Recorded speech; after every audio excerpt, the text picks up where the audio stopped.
Hey guys, welcome to a new video. Like, comment and subscribe if you enjoy. Without any further interruptions, enjoy the What If. Chapter 25. The Battle for Hueco Mundo Part 1. Bazz-B carefully looked around a corner and saw several stern Ritters having a conversation.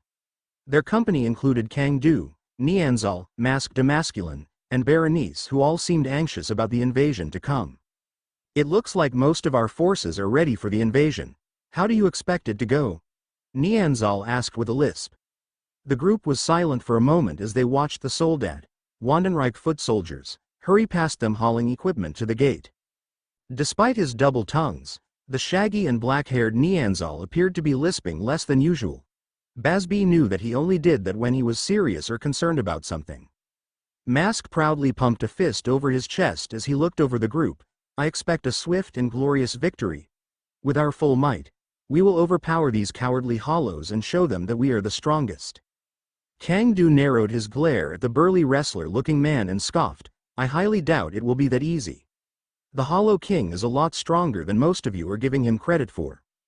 True enough, Kangdu, but we're not the ones who will be fighting him. I expect that matter will fall to our Lord Yuwatch or the elite stern Ritters, Berenice interrupted. Yuwatch isn't even at his full power yet. He won't even be able to leave the Wandenreich for very long. We're in for some serious trouble if the Hollow King proves to be stronger than our elite knights, Kangdu sighed. Berenice looked at him as if he was insane. Did you hit your head recently? Do you actually believe a Hollow is on par with our superiors? Lord Leal or Lord Gerard would make quick work of any Hollow if their full power was required. That is not even counting Hashwalth or our glorious god Emperor Yuwatch himself. I believe we're being a bit impulsive with this attack. The Hollows wiped out 3 stern Ritters without much trouble, it would seem. We don't even know how they did it or how many of them are even there. They could have dozens if not hundreds of powerful Arrancars for all we know, Kangdu replied. That is absurd. Perhaps a dozen Arrancars and a horde of lesser Hollows, but hundreds? Are you daft? Berenice shook her head condescendingly. I'm just being practical here. The Shinigami would not be so terrified if they didn't consider the Hollows a major threat. You saw how easily a few Vasto lords tore apart their Seiredi. Imagine an army of those monsters. We need more intel before we jump the gun here. Personally, I think Yuwatch is making a mistake rushing into this. We should at least wait for his powers to fully recover, Kangdu said unhappily. You will not spew that foul heresy to me. I suggest you adjust your disposition if you intend to stay in the good graces our glorious Wandenreich. Lord Yuwatch is conquering the Hollows before they become a major threat. If we do as you wish and ignore them, they could actually swell to the absurd numbers you fear. Berenice hissed. I don't fear them. But I'm just being practical here. If Yuwatch is all-powerful at his full power, then what would us waiting matter anyways? Unless he's worried about white, Kangdu remarked. His point was undeniable, which caused Berenice to glare at him hatefully. She gritted her teeth. One more word out of you and I'll report your treason to Hashwalth. Kangdu said nothing else as he simply started to walk away. Mask shook his head at him. He's always been a skeptical naysayer. I would not think twice about it, Berenice. She shrugged at him. Regardless of what he thinks, I anticipate that this invasion will be an overwhelming success. Even in the worst-case scenario, we do have the Hollow King's sister to use as leverage against him. Bazz-B shook his head at her statement. Not if I have anything to do with it. Where is the girl anyway? Nianzal asked curiously. With Candace and the other females, I believe, Berenice answered with a clear tone of dissatisfaction. Nianzal carefully examined her expression and cocked his head. Something bothering you? Berenice nodded her head. Yes, I don't like that new girl being in the company of fools like Candace and Bambietta. She was much better under Bazz-B's oversight.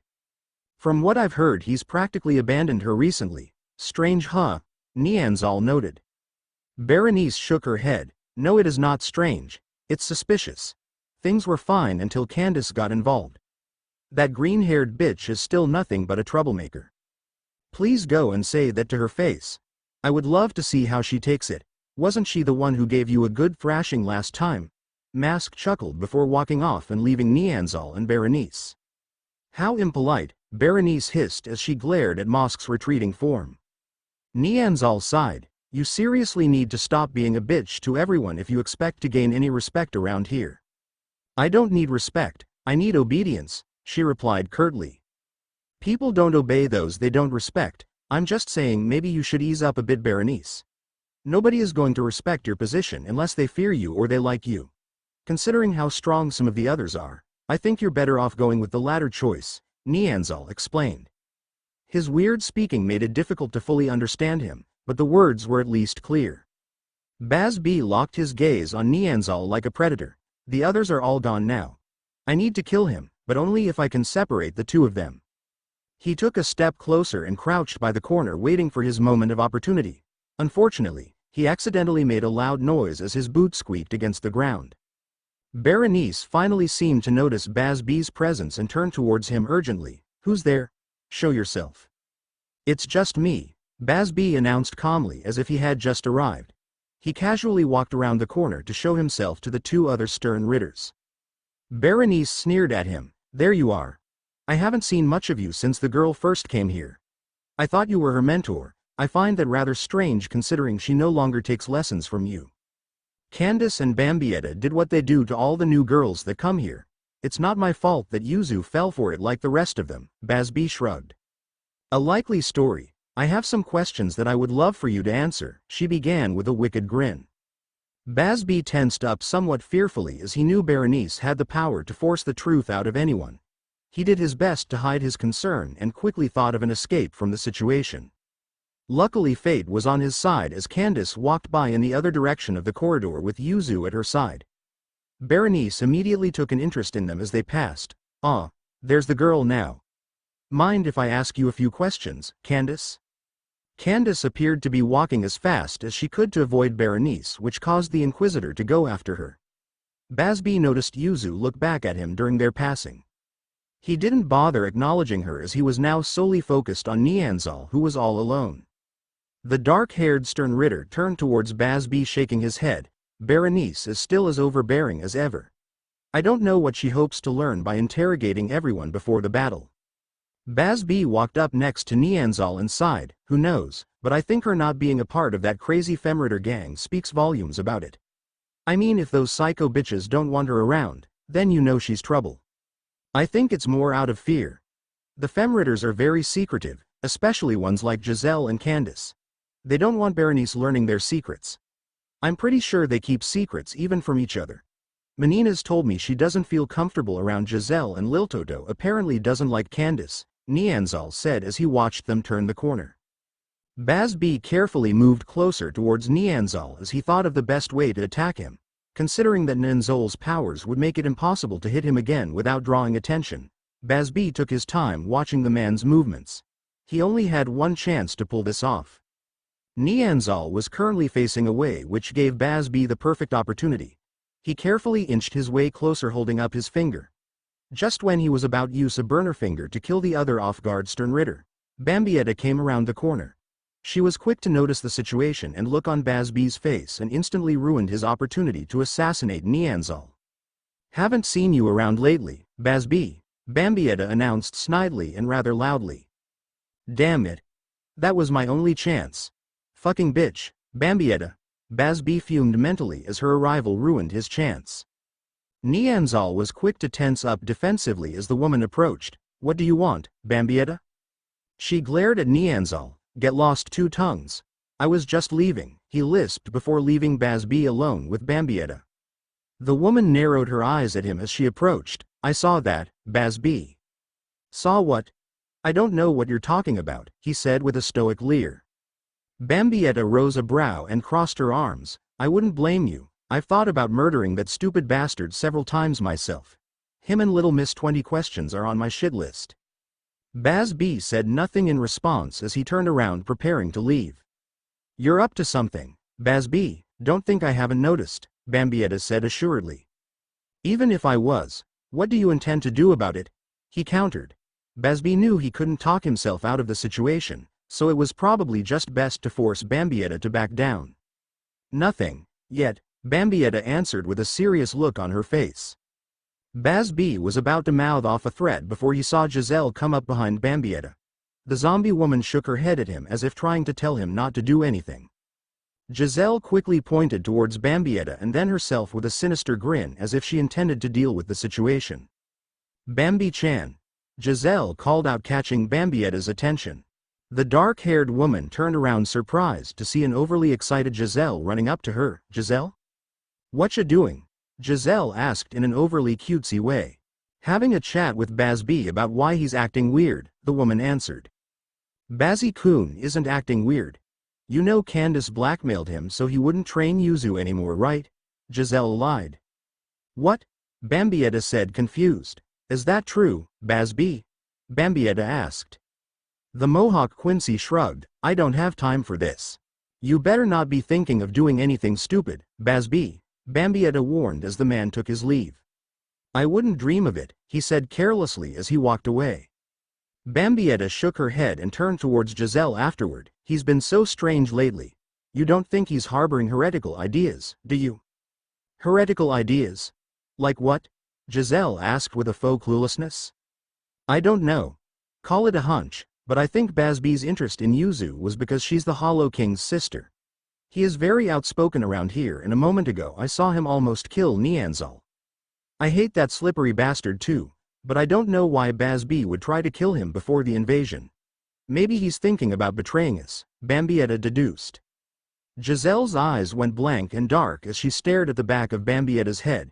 She quickly reformed her facade and laughed. Bazzy-kun wouldn't do that. You're being paranoid, Bambi-chan.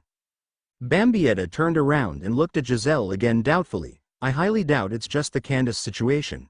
You don't suspect him of anything? That's not like you. I thought out of anyone, you would know something about how weird he's been. Not like me? How is it not like me? Giselle tried to play dumb. I don't know, was all Bambietta could say as she did her best to read Giselle. The two had a brief moment of silence before a horn sounded. Bambietta looked up and sighed. Looks like everything's ready. I guess Yuwatch is calling us for one last rally before we go. Let's not waste any time then, Giselle chirped enthusiastically as she dragged Bambietta along. The zombie girl cheerfully skipped down the corridor with Bambietta. She thought over the situation. It's a shame Bazzy-kun failed. Nenzol's powers would be incredibly useful. HMPH. It's good I didn't count on him then. I guess that means I have to go with Plan B. As they arrived and found their places, they could see Yuwatch standing before the Quincy army with Hashwalth and Uryu to his sides. Yuzu was standing behind all three of them, looking rather uncomfortable.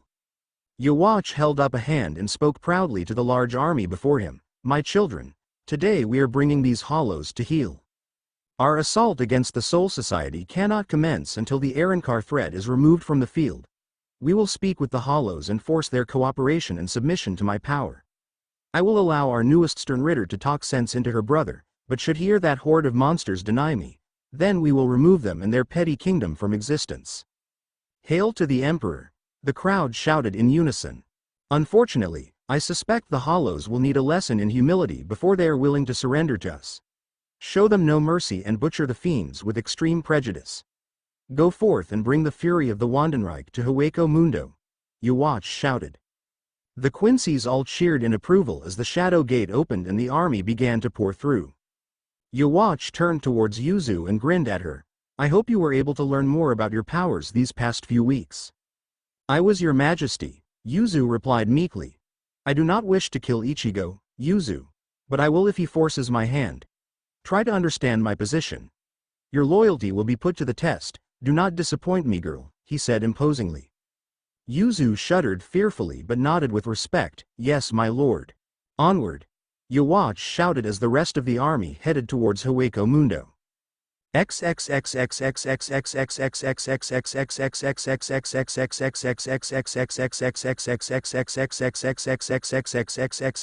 Hueco Mundo. Las noches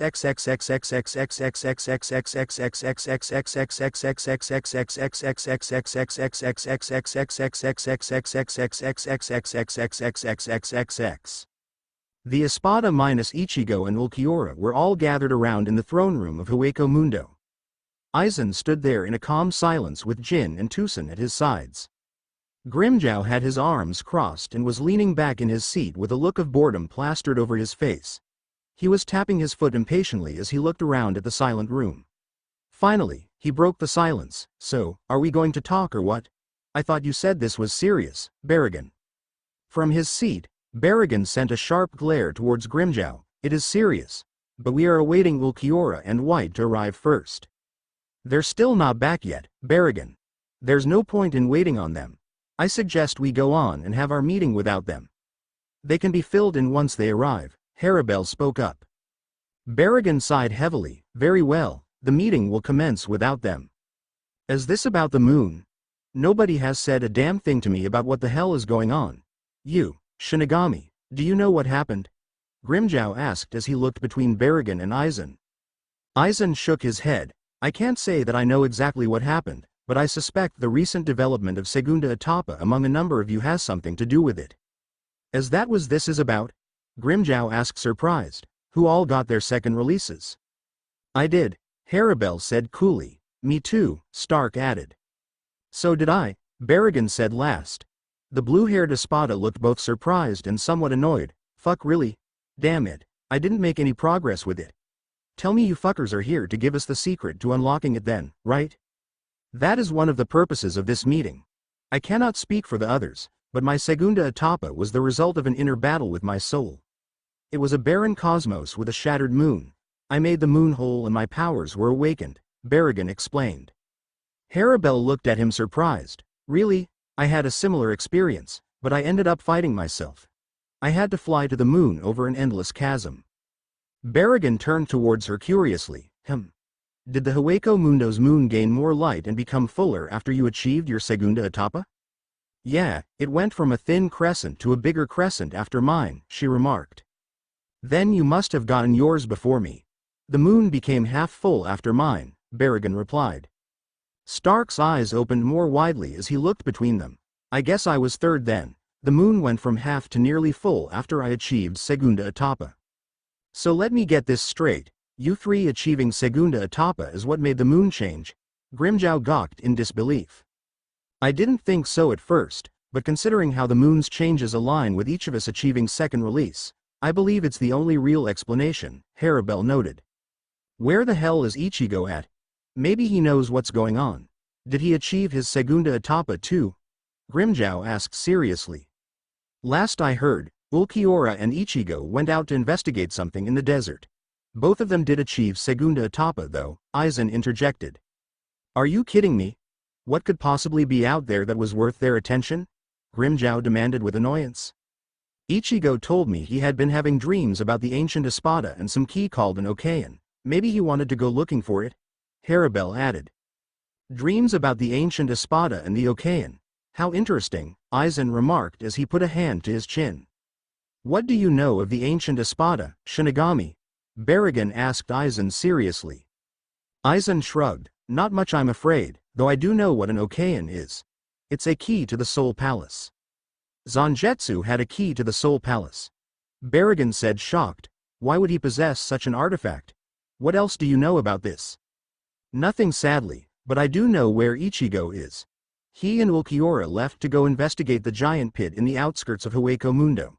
From what Ichigo said before leaving, Ulquiorra heard rumors that the hollows around there saw an Arrancar, Eizen said calmly. An Arrancar? Was it a natural one? Wunderweiss spoke up curiously. It's hard to say, but I imagine Ichigo went to go find out, Eizen replied. So, we just have to sit around in the palace and wait until he decides to show back up? Grimmjow groaned. He's bound to come back soon. Ichigo would not leave us for very long. He knows the Quincy's could arrive any day now, Zamari interjected. Well, this sucks.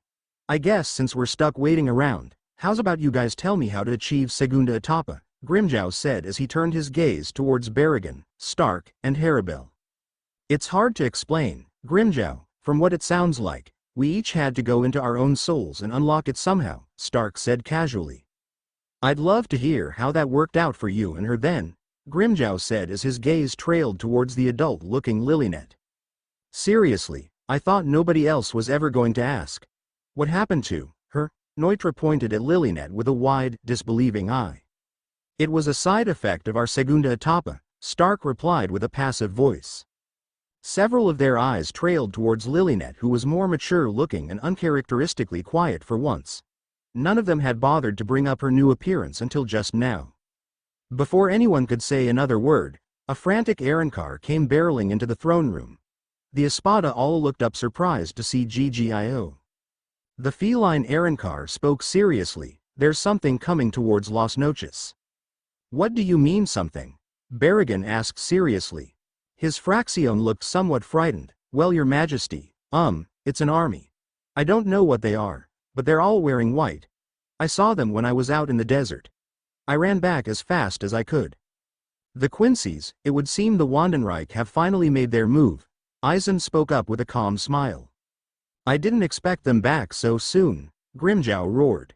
"We knew they would come back with an army, but I wasn't expecting it to be this soon either," Nell said somewhat worried.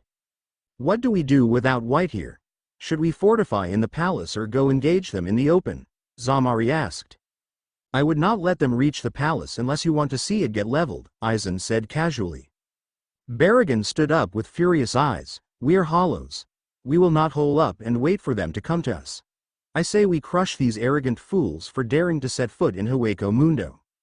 "You sure it's a good idea to engage them without Ichigo here?" Lilynet finally spoke for the first time. Her somewhat deeper voice caused alarm for a few of them. "He will return soon. I say we go and deal with this matter immediately. I for one am rather eager to test my segunda etapa in battle," Harabel added. "Let's go kill them all," Nnoitra exclaimed with joyous fury. Wunderweiss looked around the room and spoke up. "I'll go slow them down. I'm bringing Huler with me." "We'll be right behind you," Grimmjow said with bloodlust. "Gather the army. Gather your Fracciones. We will show these invaders what happens to those who challenge the might of Hueco Mundo." Baraggan bellowed as the Espada all got up and filed out of the room. Jin looked over at Eizen concerned. "Do you think they will be able to fight this Wandenreich Lord Eizen? How powerful is it really?" "We shall see soon enough," was all the brown-haired captain said in response as he calmly exited with Konami following him. Jin frowned as he now stood alone in the throne room. This might actually prove to be a good thing. If their two armies can diminish each other, then there's a good chance it will spare many casualties whenever the victor turns their sights on the Soul Society. Eizen doesn't seem concerned though. I wonder what he's planning. I know he's wanted his own Okayan for a while. If Ichigo manages to find one, things could get really bad.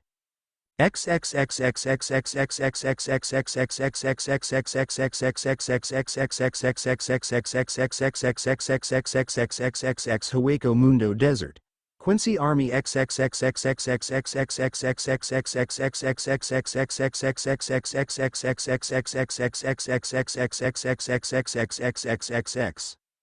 The large army of Quincy's all marched forward through the desert with determination and purpose. They had been marching for a while now, and many were beginning to get very anxious. "You're the one with first-hand experience in this place. Where do these things even nest at?" Berenice asked Bambietta as the stern Ritters all walked closer to the middle of the formation next to each other.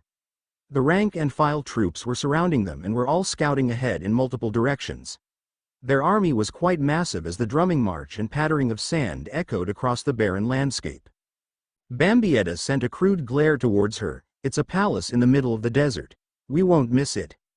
I highly doubt we'll even see it before a swarm of them show up. Hollows are extremely territorial. I have no doubts that they already know we're here," Bazz-B spoke up. In the very back of their large marching formation was Yuwatch surrounded by his elite guards, Hashwalth, and Uryu. Yuzu was closer towards the front and looked afraid. "Where are they? I don't like this, it's too quiet," Liltoto said concerned. "Make no mistake, they're out there. Lying in wait for an ambush no doubt. Keep your guards up," Robert Acutron said sternly. Bazz-B was walking next to Giselle and stole a glance over at her trying to read her expression. She seemed to have a goofy, careless look on her face, but upon seeing his, she turned towards him with serious eyes. "Too bad you didn't prepare properly, Bazzy-kun.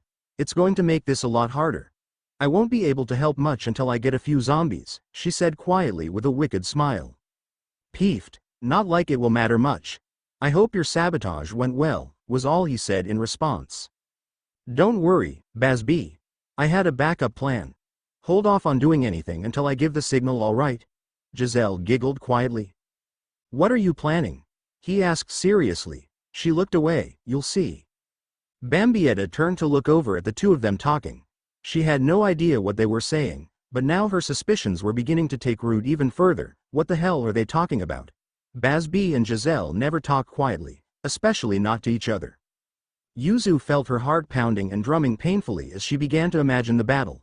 I don't want to fight, this is going to be terrifying. We're all going to fight and kill each other. I can't do this. Ichi, please save me. Candace noticed Yuzu's fear and put a hand on her shoulder as the group continued marching. Yuzu looked over at her fearfully as if Candace was about to punish her for showing fear.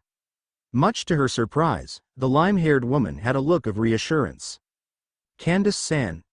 Yuzu said her name uncertainty. You're right to be afraid, Yuzu. The only people who don't fear war are idiots and crazy people. You're neither of those, Candace said empathetically. That's hardly reassuring considering how none of them look worried at all, Yuzu thought as she looked around at many of the other stern Ritters. Are you? Was all Yuzu could think to say. Am I what? Crazy or stupid? Candace chuckled. Yuzu frowned. I didn't mean it like that, I meant are you afraid? I know what you meant, Candace said shaking her. You're wondering if we're all crazy. I don't think you're crazy, Candace, Yuzu said softly. The lime-haired woman looked at her and shook her head. You're a fool if you actually believe that. Hold. One of the Point Quincy's shouted, we have contact. Everyone present immediately tensed up with adrenaline as swarms of lesser hollows leapt from the cover of nearby sand dunes flanking the Quincy army. The rank-and-file troops close to them were torn apart with relative ease, but the weak hollows were easily dispatched with focused effort. On the horizon. We have contact. We have big contact, one of the front troops shouted fearfully as a large line of Jillians covered the horizon. The Jillians were surrounded by many lesser hollows who all charged forward between the Jillian line like a swarm of rabid beasts. As the massive swarm of lesser hollows ran towards the Quincy's, the Jillians all charged Seros and fired beams into the Quincy army, forcing the lesser troops to disperse and panic slightly. The wave of Seros did some damage to the Quincy soldat ranks, but the defensive powers of several stern Ritters negated most of it. Soldats, open fire. Purge the unclean, Robert Acutron ordered. He stood near the front and had his pistol brandished. Are you kidding me? Yuzu overheard one of the soldats say fearfully as even more Jillians and lesser hollows covered the horizon. As the large line of Jillians advanced closer, the front-line soldats of the Quincy army all drew bows or guns and started opening with barrages of holy missiles. This slaughtered many hollows in the advancing swarm, but did little to negate the colossal horde as a whole. From the center, Candace looked around confused. Where the hell are the Arankars? These are just lesser hollows. Are they hoping to wear us down with these creatures? There likely isn't that many of the Arankars, so I have no doubts they're probably hiding behind this horde of theirs. Slaughter enough of the nest, and eventually they'll have to come out, Driscollbercy said amused. All the fighting immediately stopped when a deafening roar drowned out the landscape. The Quincy's watched with confusion as the horde of hollows immediately retreated to the line of Jillians. As the swarm of lesser hollows fell back to the line of Jillians, the Quincy's immediately noticed a colossal hollow unlike any they had seen before. It was the Maino's guardian, Hueco. The colossal hollow opened its jaws and immediately threw up countless more Jillians, much to the front-line Quincy's horror. None of the stern Ritters appeared overly concerned about it except for Yuzu, whose face was full of fear. The mere sight of the terrifying monsters in the distance was enough to make her tremble. She took some solace in the fact that the soldats were afraid of this sight too. From the top of Hueco, a lone figure jumped down. He had blonde hair and purple eyes and was quickly identified as an Arankar by several of the Quincy's. There's one of them now, Bambietta spat. He's the one leading this swarm, I'd wager, Candace added. What the hell are we waiting for then? Let's kill him, an overly ambitious Jerome Giesbad exclaimed as he charged forward towards Wunderweiss. Wait, don't charge in yet, it could be a trap, Bambietta shouted. Jerome didn't listen as he continued and charged ahead alone. As Wunderweiss stood at the front of the hollow horde, he held up his hand channeling a large purple Sero over it. The nearby Jillians all mirrored his actions, channeling red ones in their mouths. Each one was focused on the overly ambitious stern Ritter who charged ahead alone. The wave of Seros all fired towards him a moment later. Jerome powered through the multiple Seros as he activated his Volstandig with premature haste. He unleashed a deafening roar as he came ever closer towards Wunderweiss. Much to everyone's shock, his roar was cancelled out as Wunderweiss unleashed a shrilling shriek of his own. The sound was utterly terrifying to Yuzu and many of the soldats. After the blinding devastation of the Seros and the countered shriek of Wunderweiss, nobody could clearly figure out what was going on. When the blinding flash cleared, they all saw Jerome standing still. It took them a moment to realize why he stopped as they saw another Ehrenkar directly in front of him with an arm through the Sternritter's chest. The newly arrived Ehrenkar had spiky blue hair and a feral masculine appearance. Jerome couldn't react in time as Grimmjow quickly tore his arm out of the Sternritter's chest and replanted it into his throat. Grimmjow brutally bit the Quincy on the neck a moment afterward, tearing out his jugular vein along with a chunk of flesh. Jerome tried to activate his blood veine, but was already dying as Grimmjow began to butcher him. Now covered in blood, Grimmjow threw down the corpse of the first dead Sternritter and stared down the Quincy army. They could only watch with disdain as the blue-haired Ehrenkar began to laugh like a maniacal madman. He killed Jerome through his Volstandig. How? A worried-looking Liltoto exclaimed to several of her nearby Sternritters. A lot of them appeared somewhat uneasy from Grimmjow's intimidating laugh. Yuzu was utterly horrified by it as she stared at Grimmjow petrified. "There's 2 of them now, it won't be long before the rest are here," Bazz-B said cautiously. His lack of bloodthirst had many of his peers confused as they expected him to be the one to jump the gun and charge. Hashwalth glanced over at Yawach from the back and spoke calmly, "That was a surprising kill, Jerome died too easily. He was weak, that hollow is undoubtedly one of the strongest ones in Hueco Mundo. One measly casualty is hardly a matter of concern," Leal spoke up callously. Yawach said nothing as he simply stood back and watched. "Where's their king? I was expecting him to greet us," Gerard spoke with a clear tone of disappointment. "Allow me to address these creatures, Your Majesty. I will ask them where White is," Hashwalth said calmly as he walked to the front of the army. As he reached the front, the rank-and-file troops parted for him to pass. Many of the Sternritters minus the elite guard followed him to the front as well. Upon arriving to the front, the Sternritters were able to stare down the 2 Ehrenkars in the distance. Right as many of the Sternritters came to the front, however, they saw multiple figures walking and appearing at the front of the hollow horde. At first it was just a few, but before long countless Ehrenkars now stood opposed to them. The sheer volume of the hollow army began to swell as countless other hollows of lesser varieties began to enclose the Quincy formation on flanking sides. Berenice looked over at Bambietta disbelievingly. "You didn't tell us there were this many of them. How is it possible for this many Ehrenkars to exist?" At the front of the hollow army, the Espada all walked over towards Grimmjow and Wunderweiss' sides. The 8 figures present looked over the Quincy's with hateful stoicism. Hashwalth examined the Espada for a moment before finally addressing them. "Present your king, Hollows, we would speak with him." "Fuck you," Grimmjow roared as he picked up and tossed the butchered corpse of Jerome at Hashwalth's feet. Yuzu let out an audible gasp as the mangled body thudded next to her. She bravely looked over at the Eobda despite her complete fear. "I can't believe he killed him so easily. He tore him apart like some kind of animal. This is wrong. Are those the hollow leaders?"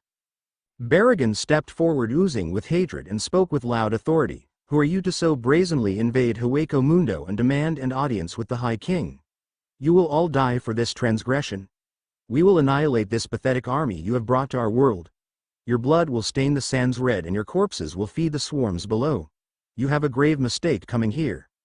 "Ichigo is not with them it seems," Uryu said to Yawach standing in the back. Bambietta was still in shock at the sheer number of hollows she was seeing. Her eyes trailed over the vast number of Ehrenkars, who appeared mostly human.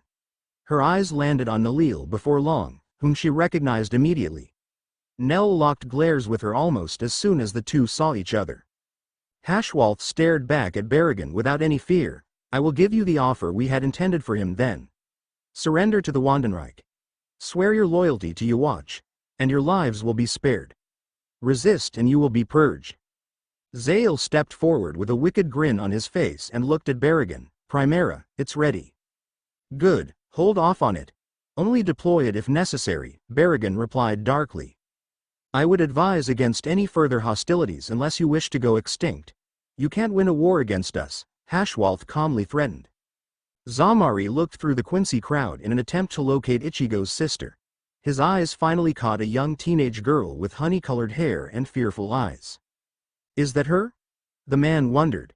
Baraggan simply began to laugh at the Quincy as he shook his head. You're awfully mistaken, you arrogant fools. You have no idea how powerful we are. Hollows, slaughter them all. Bring glory to the Espada and to your High King. Attack. The moment his statement was finished, the Hollows all charge. The initial charge easily tore through the Quincy front line as the vast army of Hollows attacked the Quincy army from three sides. Rudborn Chelut had a massive number of clones engaging in direct combat with the Quincy soldats.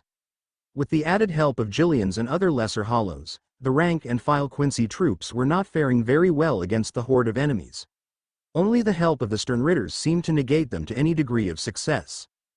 During the clash, each Arrancar tore through resistance until they came face to face with opposing Stern Ritters. Nell vs Bambietta. Nell wasted no time going directly after Bambietta, whom she had a personal vendetta against.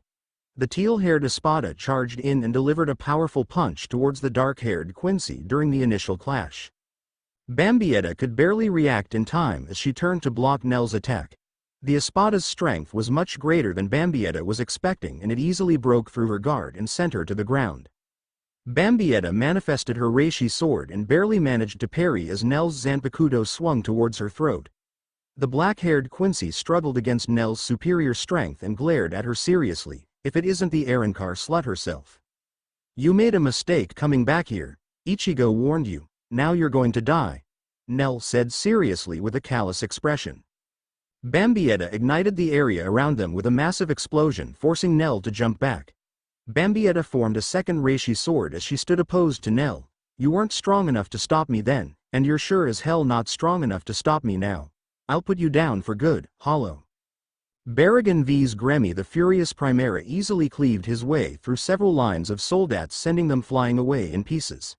None of the Stern Ritters seemed particularly eager about getting in his way as Baraggan was heading straight for Hashwalt. The man had surprisingly retreated to the back next to the elite Stern Ritters. Baraggan's advance was stopped unfortunately as a lone, hooded figure crossed his path. Well, well, well, I finally get to fight an Arrancar, the individual exclaimed happily. He had blonde hair and a youthful appearance. His happy and smug expression was enough to piss Baraggan off on principle. The Primera gripped his axe tightly as he glared at the Stern Ritter. You're a fool to get in my way, die. With a powerful swing of his axe, Baraggan cleaved towards the blonde Stern Ritter. His attack was stopped however when a massive shield appeared out of nowhere and blocked it. Baraggan growled in annoyance as he ripped the axe free and stared the Stern Ritter down with hatred. I don't have time to play games with the likes of you, Rot Arrogante. A tremendous dark cloud of energy engulfed the area as Baraggan transformed into his initial Resurrection. The Skeleton King growled with hatred as he advanced towards Gremmy. A moment later the ground began to rise around them, creating some type of pillar arena that stretched into the sky. The proud Stern Ritter beamed at Baraggan smugly. Are you the strongest Hollow here? That's good because I'm the strongest Quincy? I will erase you, brat, Baraggan hissed. Grimmjow vs Bazz-B. After fighting through an initial clash, Grimmjow locked on to a noticeable Quincy with a pinkish-red mohawk. The blue-haired Espada growled as he immediately went in for a swift sword swing. Bazz-B swiftly ducked and jumped back, firing off a burner finger.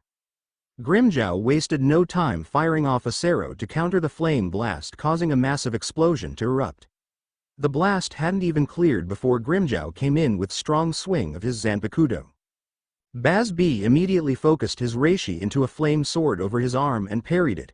Before Grimmjow knew what had happened, Bazz-B held up two fingers and delivered a flame swirl towards his flank. The attack managed to hit Grimmjow, but wasn't nearly as effective as Bazz-B was hoping for. The Espada snarled at him with malice as he held up his Zanpakuto. You fuckers are all going to die. Grind Pantera. Nnoitra vs Masked. A masculine Nnoitra easily butchered his way through a line of enemies until a masked man intercepted him. Nnoitra was stopped in his tracks when a powerful punch sent him flying a considerable distance away. The masked man landed in front of him and clapped with an enthusiastic face. Bravo, Arrancar. You look mighty indeed. I take it you are one of the Espada, yes? I look forward to crossing fists with one of your strength. You're going to regret picking a fight with me, you dumb fuck, Nnoitra said angrily as he stood up with hate-filled eyes. He brandished his massive crescent-shaped scythe axe as he slowly walked forward. Now there's no need for unpleasantries. I look forward to testing your strength against my own hollow. The masked man beamed joyously. We'll see about that, you stupid-looking asshole, Nnoitra growled. Berenice and Nianzal versus Baraggan's Fracciones. Grimmjow was currently leading Baraggan's Fracciones and was quick to locate enemy Stern Ritters. Poe and Findor were right behind him with Nirgi, Aberama, and Charlotte further back. Berenice looked around. There's a lot of them. Move in. Grimmjow commanded as the various Arrancars all charged the Stern Ritter duo from different angles. All of their attacks missed, however, as some unseen force misdirected all of them away. What the? Grimmjow gasped as all 6 of the Arrancars missed and nearly tripped. You can't hit me, hollows, so don't even try, Nianzal noted as the 6 Arrancars all got up and ran in for another attack. Once again an invisible force redirected all of them. This isn't good.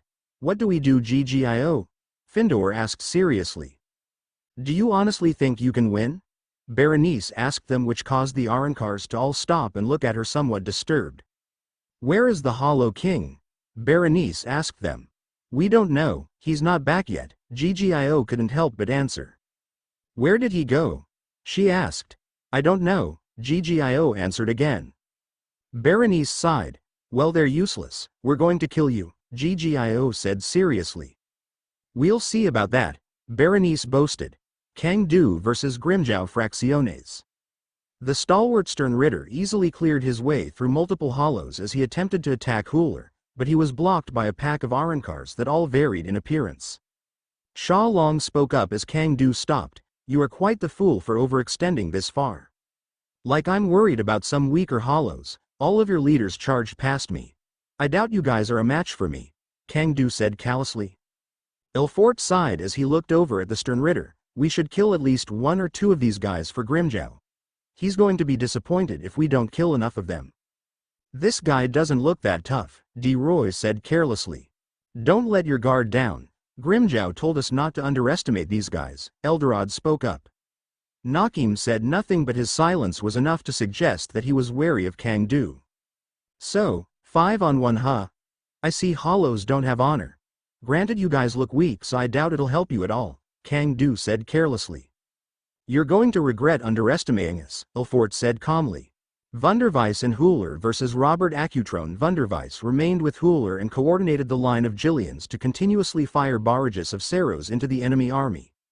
Their attacks were almost like mortars in a sense, as they blew away chunks of the massive Quincy army. Hueco continued to create more Jillians and assisted in protecting them from Quincy counterattacks. Several Stern Ritters each made attempts to attack Hueco, but were stopped by Wunderweiss protecting him and the artillery line of Jillians. Other Arrancars eventually forced the various Stern Ritters away. With the Arrancars and other Stern Ritters preoccupied with each other, this only left Robert Acutron to assist and command the front-line soldats. He essentially took the role of a commissar as he forced the soldats to advance. One tried to run away and retreat, but was immediately shot by the Stern Ritter. He glared at the surrounding troops. No retreating, I said, advance. If I don't see you doing your job, I'll kill you myself. The mustache Stern Ritter fired his pistol into countless enemies as he slowly advanced the soldats forward. They were having great difficulty and high casualties against the army of Rudborn clones and lesser hollow swarms. However, with focused effort, Robert Acutron finally managed to lead a company of them into Hoelir's range. Men opened fire on the big one. We need to stop these Jillians from barraging our ranks with Ceros, Robert Acutron commanded as he shot 2 Jillians dead and pressed forward. The soldats were finally having some success against the hollow swarms, but upon getting in range of Hueco, the Manos Guardian immediately stomped on many of them. Robert Acutron charged an energy blast over his pistol as he tried to shoot Hueco in the head. His attack was negated, however, when Wunderweiss dove in front of it and shrugged off the blast. The Stern Ritter stared down the blonde Arrancar. Men, keep your efforts focused on the big hollow. I will deal with this one. As you say, sir. One of the soldats nodded before the various platoons and dispersed into tactical positions. A moment later, Robert Acutron saw a pillar rising out of the ground, which was no doubt the work of Gremmy. Wunderweiss noticed it as well, but didn't say anything about it. Robert Acutron gave it no more attention as he focused back on Wunderweiss with determined eyes, die creature. As his pistol fired, Wunderweiss charged. Lupi versus Pepe. Lupi effortlessly tossed away Soldats with his armored tentacle appendages. He was already in his Resurrection and wasn't meeting with much resistance. Every time he was about to reach a Sternritter, they were intercepted by another Ehrenkar. Finally, he came across a dark-skinned Sternritter on a floating disc of some kind. Lupi practically gawked at how silly it looked to him. He immediately burst into laughter upon seeing the goofy-looking fat man sitting on it who was wearing sunglasses and a tank top. What the hell? Haha, Lupi laughed as he keeled over in pure amusement. Are you one of the Espada, Ehrenkar? The fat man asked with a dumb grin. Bawahahaha. Lupi kept on laughing as he could barely believe this man was a Quincy. What's so funny? Pepe asked somewhat annoyed. Lupi didn't say anything as he immediately recollected himself and focused all of his tentacles in front of his hand.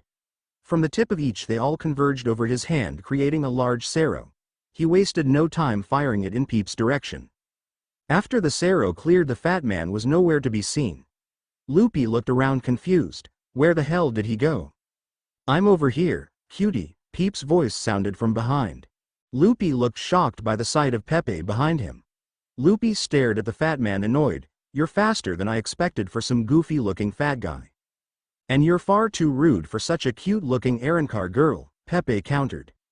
Lupi deadpanned at him. I'm a guy. Pepe seemed shocked by the reveal. Oh, my mistake. You thought I was a girl? Lupi demanded angrily. Well, you do have soft and gentle features, and that laugh was rather girly, Pepe said slowly. If anyone here looks soft, it's your fat ass, Lupi said angrily. Pepe formed a heart-shaped symbol out of his hands. It matters not, soon you will see why everyone adores the great love guru. A moment later Pepe fired a heart-shaped beam out of his hands towards Lupi. The Ehrenkar easily dodged it and looked at Pepe annoyed. Man, why did I have to fight the lame one? Dordoni, Circucci, and Gantinbane versus Driscoll Bercy. Nalil's Fracciones all stayed together as they fought their way towards one of the Sternritters. They were quickly met by a colossal dark-haired Sternritter with a beard. He instantly formed a lance out of reishi and attempted to impale Chiruchi first as she was the closest. She managed to evade his attack as she jumped back and swung her whip like Zanpakuto towards the holy lance. She managed to deflect it slightly, but the lance was quickly retracted as the massive Sternritter went in for another jab. His attack was stopped when Gantinbane managed to grab his wrist and force his arm down. Driscoll Bercy easily backhanded the afro-haired Ehrenkar off of him and tried to stab him. Gantinbane quickly recovered and dodged the attack thanks to a precise counterattack swing from Chiruchi which managed to knock the Sternritter off balance. Dordoni took this time to flank the Sternritter and delivered a powerful punch to his face sending him to the ground. His success was short-lived as Driscoll easily recovered and kicked Dordoni back. What a bunch of weaklings. Driscoll laughed at them. I can't wait to crush you three. Apache, Lolly, Mainoli, Sung Sun, and Mila Rose versus Candace, Meninas, Liltoto, and Yuzu. Ichigo and Haribel's Fracciones all stayed together in one large group as they wiped out Quincy foot soldiers with relative ease. It wasn't long before they were intercepted by another group of women however. Candace was currently leading Meninas and Liltoto. Yuzu looked like she was almost shell-shocked by what was happening and was currently being dragged along by Liltoto. Ehrenkars, Candace said aggressively as she fired a bolt of lightning in their direction. Get these Quincy bitches. Apache shouted as she dodged the lightning blast which was directed at her specifically. There's 5 of them, Candace, Liltoto announced as she looked over the Ehrenkar girls who moved in closer. You're stupid for attacking Hueco Mundo. You're lucky the High King isn't here right now, or your entire army would already be dead, Lolly boasted proudly. Ichigo? Where is Ichigo? Yuzu asked in a distant distracted way. She seemed utterly out of her mind at the moment as the sound of battle all around them had the young teenager in a state of traumatic shock. She knows his name, Mainoli said confused as she looked over at Yuzu. Ichi-ni, help me, Yuzu said to herself. The Femritters all looked a bit concerned at how Yuzu was handling the situation. It wasn't surprising considering she was an innocent girl, but her distress irritated Candace. The lime-haired stern Ritter shouted at her, "Get a hold of yourself, Yuzu. Your brother isn't here, and the Hollows are trying to kill us. Snap out of it or you're going to end up dead." "Brother?" Mila Rose gawked at the notion. "That's Ichigo's sister?" Sung-Sun remarked with disbelief at Yuzu. Apache stared at Yuzu for a brief moment. She does kind of look like him, her hair's a bit fairer though. "Why's Ichigo's sister with them?" Mila Rose shook her head confused. "There's no way that's his sister. She's a Quincy. Ichigo is an Arrancar. That kind of thing can't happen," Lolly announced. "Lolly's right. This has to be some kind of Quincy trick. Don't fall for it," Mainoli added. The 5 Arrancar girls all wasted no time going directly into their resurrections. "We're outnumbered," Liltoto stated the obvious. "Calm your non-existent tits, Liltoto, we can handle them. Make sure Yuzu doesn't wander off or die," Candace said as she and Meninas stepped forward. "You got it," Liltoto said with a clear tone of displeasure. Zamari versus as note Zamari was quick to notice the large group of Femritters squaring off against Ichigo and Haribel's Fracciones. His main concern however was seeing Yuzu, Ichigo's sister among them. "I need to get White's sister out of here," Zamari thought urgently as he tried to rush over and help the female Arrancars. Unfortunately, he was unable to progress when a stern Ritter in a long trench coat cut him off. The man had long black hair, black eyes, and some type of scary-looking mask on his face with spikes on it. Zamari knew he wasn't going to be able to get past this stern Ritter as thorns erupted all around him. The creepy and lanky-looking man walked forward slowly. "You will know fear, Hollow." Haribel, Stark, and Lilynet versus Royd and Lloyd. The second and third Espada members both charged through the enemy army towards the back where Uwatch and his elite stern Ritters were. They were unfortunately cut off halfway there as 2 bald Quincies blocked their path. They each had a third eye tattoo on their foreheads and stoic expressions. Stark sighed heavily. "Guess we gotta fight these guys first." "What a bother," Haribel nodded in agreement as she and Stark stared the 2 bald stern Ritters down. From the distance, the elite stern Ritters appeared particularly interested in the 3 of them and in Baraggan's battle happening further away. Haribel seemed to notice this as she glanced over at Stark. "Try to avoid using Segunda Etapa. We're going to need it against those guys in the back." "Those must be the Quincy leaders," Lilynet noted as she looked past the 2 bald Quincies and towards the elite stern Ritters. "What kind of arrogance is that? They're not even fighting us themselves," Haribel said displeased. "They'll have no choice to fight once we get rid of these 2, Stark said with an unusually serious tone of voice. "Uwatch, Hashwalth, Uryu, and the elite stern Ritters." From the distance Askin looked over at Hashwalth. "Man, I like this promotion. It's kind of nice not having to bother with fighting." "You don't have to fight weaklings, but I highly doubt those are weak Hollows," Leal said as his gaze locked specifically onto Stark in the distance. "Looks like Gremmy is fighting the old guy. I'm guessing he's the second in command," Askin noted as he glanced over towards the pillar-like arena where Baraggan was now fighting Gremmy. "It would seem so," Leal noted as he glanced over towards the pillar and saw them fighting. "It's a shame the Hollow King isn't here. I guess having his sister talk with them wasn't much of a use after all. Although at least that gives her a chance to fight," Gerard spoke up. "We'll see about that. Where is the girl anyway?" Hashwalth asked. Leal looked through his sniper rifle and quickly located her. "She's with the other female knights. She's standing back at the moment, PFFT. Hashwalth-sama, is it okay for Yuzu Kurosaki to be on the front lines like that?" Uryu asked somewhat concerned. "She'll be fine. A bit of fighting would do that meek girl some good.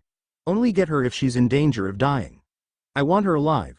Uwatch spoke for the first time as he kept his attention focused on Lloyd and Royd facing off against Stark and Haribel. "I'll get her if she's in danger," Gerard spoke up. "Good," Uwatch said as his gaze locked onto the battle unfolding. Giselle versus Zale. In all the chaos of the clash, Giselle managed to slip through the fighting and reach the body of Jerome Giesbat.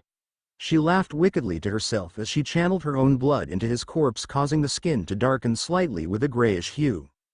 Giselle cheered as the dead stern Ritter Jerome rose from the dead as her personal zombie. "One down. Now let's see if I can find some more," she said to herself gleefully. Due to Jerome being zombified after death, he appeared to have little awareness and drooled mindlessly. Giselle looked around at the various battles breaking out. No casualties yet. Where's Bambi-chan at? HMPH fighting that same Arrancar again. I guess I can get the loser. Bazz-kun is fighting that blue-haired one. I doubt he'll kill an Espada anytime soon. I can't see the other girls. Oh well. I guess I'll just hold back for now. There's bound to be some casualties sooner or later. Plus, the longer this takes, the better chance we have of you watch running out of time. The moment that thought crossed her mind, a storm of reishi bullets sprayed in her direction, causing countless bullet holes to fly through the zombie girl. She immediately fell to the ground as the sight of BG-9 and a pink-haired Arrancar came into her line of sight. Excellent work, BG-9. I knew you wouldn't hesitate when the time was right. Zale beamed proudly as he walked up next to the cybernetic android like Stern Ritter. Giselle immediately stood back up, much to Zale's surprise. Which Stern Ritter is she? BG-9? Zale asked the Quincy. It was only then that Giselle noticed a strange collar around the android's neck which looked like it was primed to inject hollow blood into him. It didn't take Giselle long to figure out that fear of soul suicide was forcing BG-9 to follow the Arrancar's orders. Stern Ritter Z. Giselle Gewell, the zombie. Powers include necromancy, hemokinesis, flesh crafting, regenerative healing, and osteokinesis. Primarily role and battle factor is support. Stern Ritter Z is highly dangerous if ignored. Giselle immediately healed her entire body and looked over several of the bullet holes. Ah, you ruined my outfit. I apologize for that. I assumed you were going to die from the attack, or I would have been more courteous. Zale chuckled at her. Where's Ichigo-sama at?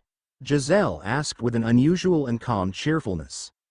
Zale seemed a bit confused by Giselle's lack of malice or concern over the battle. Ichigo-sama? I am surprised you know White's true name and would address him with such respect, Zale remarked as he adjusted his glasses. He's awesome. I really like your king, Giselle remarked with a girlish pose.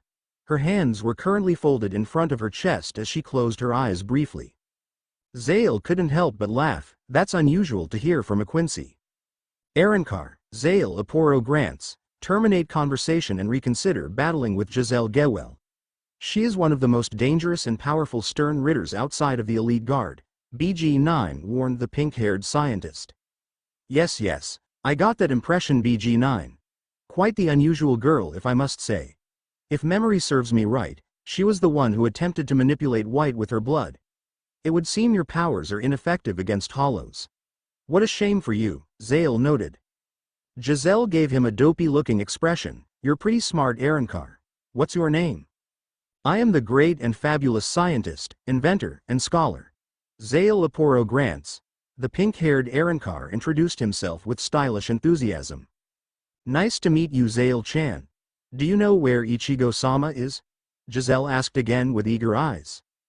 The High King is currently on his way here, although I doubt you will live to see him arrive, Zale said coolly. BG-9, be a dear for me and get rid of her if you would. I can't very well have a Stern Ritter resurrecting her dead friends, now can I? Zale motioned for BG-9 to attack. Right as BG-9 raised his minigun, the zombie Jerome roared loudly and charged at him.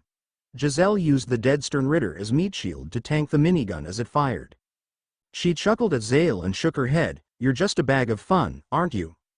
I don't have time for this, but if I manage to win, I can get BG-9 as a minion, Giselle thought as she watched zombie Jerome aggressively attack BG-9. Eizen, Tucson, and Jin the traitor Shinigami captains all stood in the very back and watched the battle. Jin looked over at Eizen curiously. Eizen-sama, should we help at all? You two go and assist whoever needs it. I'll go and make sure you watch as preoccupied until Ichigo arrives. We don't want too many casualties if we can avoid it, Eizen stated as he calmly made his way forward. Tucson immediately blinked away as he attempted to find enemies to fight. Jin remained still for a moment and frowned. I didn't realize there were this many powerful Quincies. It's good the Hollows are fighting them, because I doubt the Soul Society would have been prepared for an attack by an army of this size. The sly Jin looked around the battle. I suppose helping them kill Quincies can't be all that bad of a thing to do. Chapter 26. The Battle for Hueco Mundo Part 2, Nell vs Bambietta. An intense disdain radiated between the two females as they stood opposed to one another in stoic silence. The wild chaos erupting across the battlefield did little to distract them from each other as both prepared for battle. Without a second thought, Nell rushed in with furious aggression. She flurried her Zanpakuto in relentlessly precise strikes as she attempted to overwhelm Bambietta. The Stern Ritter could do little to counter her ferocity but managed to deflect the Hollow's blows with both of her reishi blades. Thinking fast, Bambietta jabbed one on the ground and leapt back. Nell charged towards her again, but soon felt an explosion erupting behind her. The Arrancar braced herself through the blast, but this lowered her guard long enough for Bambietta to counter. The Stern Ritter followed up by igniting the ground beneath her in an enormous inferno. Nell was immediately caught in an explosion as she attempted to Sonido out of danger. She only half managed to escape the worst of the damage. The two ended up clearing away a lot of weaker troops in their respective armies as nobody wanted to be in range of the explosive outburst it had already created. The Espada was a bit roughed up and covered in several burns but appeared relatively fine. She was slowly regenerating from the glancing blow of the explosion moments prior. Bambietta shook her head at Nell and grinned. "You're acting awfully cocky over there, hollow whore. Have you forgotten how easily I kicked your ass last time?" "No, I remember perfectly, and unlike you I learned from my mistake," Nell replied coldly. Bambietta shook her head. "I highly doubt it." A moment later the ground beneath Nell exploded without any indication. Nell quickly reacted by charging Bambietta again, only to be met with a hail of artillery blasts from seemingly everywhere. She wasn't able to avoid all of the blasts, which soon engulfed her in a firestorm of debris and sand. After the blasts subsided, Nell stood further away and looked completely covered in soot as half of her clothes were now a burned crisp. She grimaced in pain as Bambietta sneered at her. "Did you forget I could turn anything into a bomb that my reishi touches? That includes the air and the ground. Haha, you haven't learned shit, you dumb hollow bitch," Bambietta said venomously. The teal-haired woman's mouth twitched into a small smile as she sent Bambietta a hard glare. "Then why are you bleeding?" "What?" Bambietta said, confused before immediately feeling the after-effects of a devastating slash across her back. She felt blood shoot out of her wound and temporarily dropped to a knee in pain. Bambietta experienced a strange blurriness fill her vision and now found it more difficult to breathe. What the hell?" Bambietta gasped for a moment, trying to regain her composure. She tried to channel blood vene, but she found it incredibly difficult as her wounds slowly healed. Nell held up her hand, which had a healing slash mark over the palm. "I cut my hand with my blade and coated it in my blood. It should be doing its work in your body right about now." "You cheap bitch. Don't act so smug. You're a fool if you think we weren't prepared to deal with tricks like this," Bambietta hissed as her blood vene dispersed over her body. A moment later, Nell watched as her wounds began to heal and the hollow blood was expelled from her body. The blood sizzled and hissed aggressively as it bubbled away. Nell sighed heavily at the sight as Bambietta quickly recovered. "Stop wasting my time with all your little hollow tricks. You and I both know that you can't do shit to me in that form. So, how's about you fight me in your resurrection, you tramp?" Bambietta taunted as she gave a "come and get it" gesture with her hand. Nell cracked a fist. "No point in dragging this out, I'll destroy you with overwhelming power." "Bring it, bitch." Bambietta laughed. "Declare Gamuza," Nell shouted as she held up her Zanpakuto. Baraggan vs Gremmy the Primera, now in his resurrection, swung his axe at the smug blonde Stern Ritter. Gremmy once again imagined a colossal shield to block it. Much to his surprise, however, the shield instantly began to rot away in hyper-accelerated entropy. Mere seconds of contact with the miasma-like aura around Baraggan had caused the shield to dissipate into nothingness. Gremmy immediately imagined a giant sword this time as he attempted to parry Baraggan's follow-up cleave. Once again, the sword quickly broke apart. Gremmy flew back a considerable distance and created an insanely huge arsenal of reishi machine guns. They all fired in a non-stop barrage towards the Espada but seemed to weaken and practically evaporate from his body upon reaching him. The ones that did get through were pathetically ineffective against the Primera's Hueco. Gremmy laughed aloud in amusement. "Wow, what a cool power you have. How does it war?" Before he could even finish his question, Baraggan used Sonido and nearly decapitated the Stern Ritter from behind. Gremmy disappeared away again before shouting out to Baraggan, "You're not making this very fun." I imagined this battle was going to be more interesting. Nothing you say or believe matters, you will die for daring to get in my way, boy. Baraggan growled hatefully. Now that's more like it, Mr. Skeleton Man. You look like a lich, the best way to stop those are with Templars. Gremmy chuckled as a colossal-clad white and silver knight manifested in front of him. The knight was glowing with tremendous spiritual energy, nearly blinding the sky. A host of smaller ones appeared beside him. Let's see if you can take on my holy knights, Hollow, Gremmy beamed. The newly formed Templars all charged in to engage Baraggan in melee combat. He easily blasted the weaker ones away with one hit apiece. As they attempted to recover and re-engage him, the knights began to decay away into dust. Gremmy blinked hard several times in disbelief. How are you doing that? Baraggan said nothing as he saw more of the warriors manifest before his eyes. Gremmy shook his head at the Espada. No matter, anything I imagine becomes reality. I imagine my Templars are immune to your powers. How can you imagine away something you don't understand? You don't even know what's happening to them. Baraggan countered as he smashed several charging Templars back again. The knights instantly began to rot away again, much to Gremmy's horror. He glared in annoyance. You can't do that. My knights are immune to your powers, I've imagined it. Is that how your pitiful powers work? If that's the case, then they're useless against mine. Baraggan replied as the largest knight was now the last foe standing. Instead of attacking it head-on as Gremmy expected he would, Baraggan decayed the pillar it was standing on, causing the Templar to go falling down into the battlefield below. I imagine you're going to disappear. Baraggan howled as he flew towards Gremmy at terrifying speed again. His encroaching form was the splitting image of death, which caused great fear in Gremmy. Gremmy nearly panicked as the Primera swung his axe through the air, causing a massive cloud of miasma to follow him. Moments later, Gremmy's largest Templar appeared before him with angelic wings. The massive warrior stopped Baraggan's advance and forced his miasma cloud away. Baraggan watched with curiosity as the angelic defender was covered in a golden-white aura of protection. It seemed immune to the decay. I've figured it out. I imagine my angel is protected by a holy aura. Your powers can't work if they can't touch him, Gremmy boasted. What a pitiful imagination you have, Baraggan said, almost disgusted. Gremmy proudly regained his bearings as he floated behind his angelic defender. Your powers can't work if I imagine that your miasma can't touch us. What makes you think it can't? Baraggan asked with a slow and almost evil laugh. The stern Ritter's eyes widened in horror as he saw the golden aura around his angelic protector beginning to flicker away slowly. He shook his head. No. That can't happen. Why can't I stop it? Imagine what would happen if it touched you. The nothingness of oblivion would claim you. Baraggan laughed in a dramatic, intimidating way. Gremmy seemed greatly disturbed by this as Baraggan was beginning to get inside of his head. His momentary fear and doubt was all it took for his powers to lapse and cause his angel to decay away completely. Is that doubt I see in your eyes, boy? Perhaps you can imagine your own death at my hands, no? Baraggan laughed wickedly. I imagine you dead, Gremmy shouted fearfully as Baraggan slowly flew towards him. Much to his horror, it wasn't working. Baraggan chuckled cruelly. I highly doubt that. You can't just imagine your fears away, boy. They're not going anywhere, and neither am I. What are you? Gremmy demanded, almost terrified at his inability to stop Baraggan from fully destroying his angelic defender.